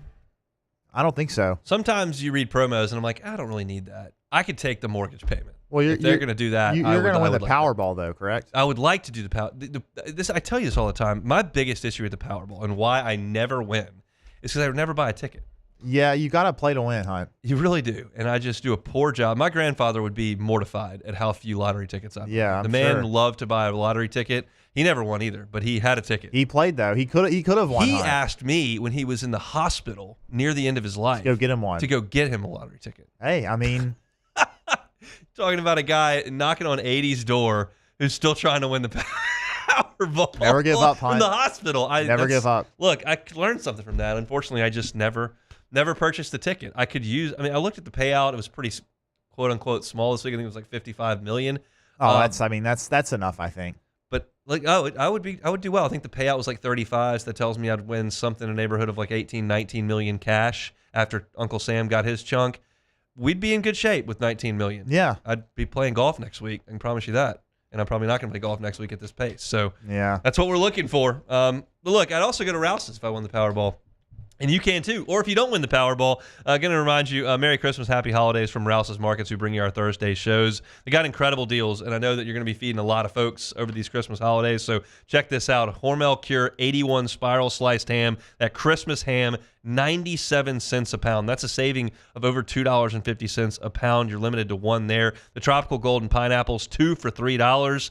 Looking to put that on the ham. That's a savings of almost $4 when you buy 2. Fresh 93% lean ground beef, $3.97 a pound. That's almost half off. So I would highly suggest you get on by and get that. And then what I'll be doing here shortly for that shrimp scampi that the bride wants for Christmas Eve. Wild caught, head on 10 to 15 count Louisiana shrimps, just $5.99 a pound. You can save $2 a pound on that. Merry Christmas from Rouse's Markets, the official supermarket of the New Orleans Saints. Speaking of those Saints, a flurry of news items have just hit. I don't really have time to get into all of them at this point. Matt will probably lead with them, quite frankly, here in a couple of minutes. But Alvin Kamara's injury is more significant than originally thought. Darren Rizzi said Kamara may have played his last snap this season. That makes the Clyde Edwards-Helaire signing a little bit more important. If Carr is unable to go, Spencer Rattler will get the start. Darren Rizzi did announce that as well. So some news that are coming out of Saints camp. I don't have time to get to all of it at this point, but sounds like that Darren Rizzi's said a lot in his first media availability in the last couple of days. Carr cannot clear concussion protocol because he can't practice. So he's just not available right now. I think Spencer Rattler is going to be your guy on Monday Night Football against the Packers. We'll have the Monday show to get you prepped for that one for sure. Tomorrow's show, very much looking forward to it. We'll talk to Preston Guy about some LSU football as they get ready for the bowl game. We'll talk to him about the transfer portal additions as well. Get you ready for the college football playoff, which, by the way, starts tomorrow. Notre Dame and Indiana will do battle tomorrow from South Bend, which is going to be like 19 degrees. So hope they have fun. I'll be on the couch. So I'm looking forward to tomorrow's show very, very much. We'll get you ready for the Saints game as well as LSU UNO in basketball, which is not going to take quite long, quite frankly. I got one more order of business here on this Thursday. Let's play Take It or Leave It. Take it or leave it. Take it or leave it. Today's hottest stories in sports, news, and sometimes even Hunt's life. The question is, will he take them or leave them? Just take it. All right, first one here. Sammy Sosa has apologized to the Chicago Cubs for the mistakes he made while playing for the team. The Cubs have accepted the apology and invited Sosa to the Cubs convention next month. Take it or leave it. I'm going to take this big picture. I'm aware that nobody really cares about this, but I'm going to talk about it anyway. Sammy Sosa is the guy who changed my life forever in making me a Cubs fan. The Cubs were on WGN during the summer months at 1:20 quite often. I would run to get the Shreveport Times off the kitchen table in the summer when I would wake up, and I would go to the page that had the TV guide on it, and I would go to 1:20, and if the WGN tab said MLB baseball, my entire day was made. That meant the Cubs were on.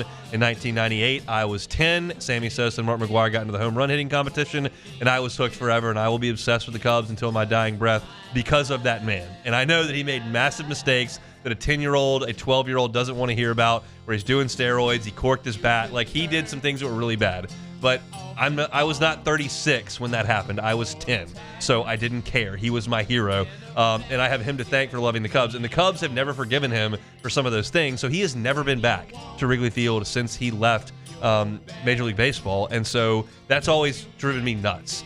And I can't wait till he gets back to Wrigley Field. He's going to get a hero's welcome because there are a lot of people like me that loved him in their youth. I understand he made a bunch of mistakes. I just don't care. Sammy is my guy. I wore number 21 on my baseball team growing up. Did the Sammy hop in the backyard a bajillion times. Did the chest to mouth thing that he used to do. He's the best. He's my hero, and I'm so happy he's coming back to Wrigley. I don't know. You were a little young back, but you may have some memories of that. Yeah, I didn't get to watch him play, but I do still think that this is long overdue. This whole drama that has been between the Cubs and Sammy Sosa has just gone on for far too long. So I'm glad that this is over and that we can finally have him back in the friendly confines. I can't. So that when COVID was on and there was nothing on TV, they were doing The Last Dance and they did the home run chase one, and I watched that on a Sunday night. And I just can't put into words. I realize that's my job here. I can't put into words the excitement that would go through a 10-year-old when Sammy's in that home run chase and he would hit a home run on TV and do the hop and Wrigley would go nuts. It was just, my dad would come home from work and I would run out and tell him, Sammy hit 2 home runs. He hit 20 home runs in June that year. He was hitting one every day. It was incredible. And I'm so happy that he's coming back to Wrigley. All right, next one here.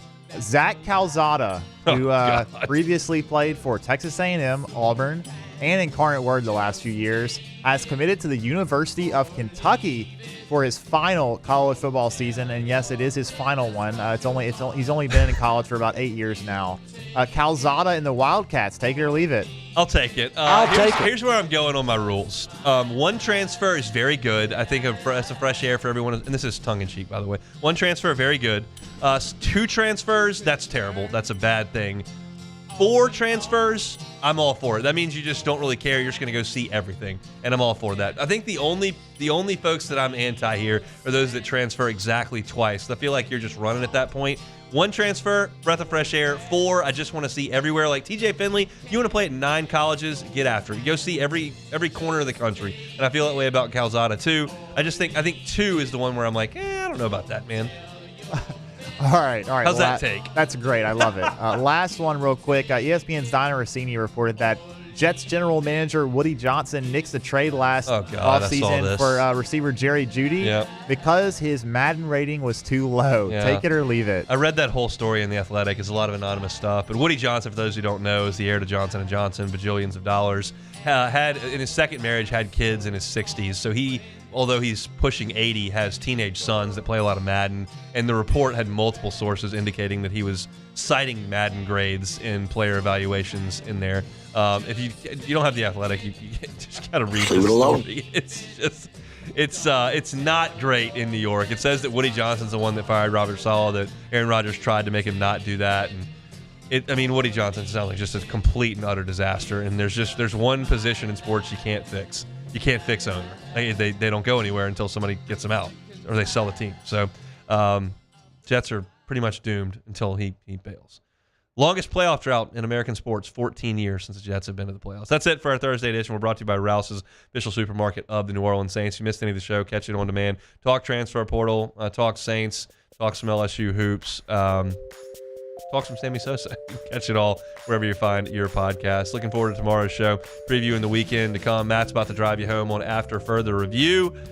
We're going to go to the Christmas party tonight. We'll have some fun. We'll come on back tomorrow, same time, same place. Y'all have a happy and safe Thursday. Back tomorrow. The Hunt Palmer Show. The Hunt Palmer Show. There it is, the extra mile, on the border of expected and extraordinary.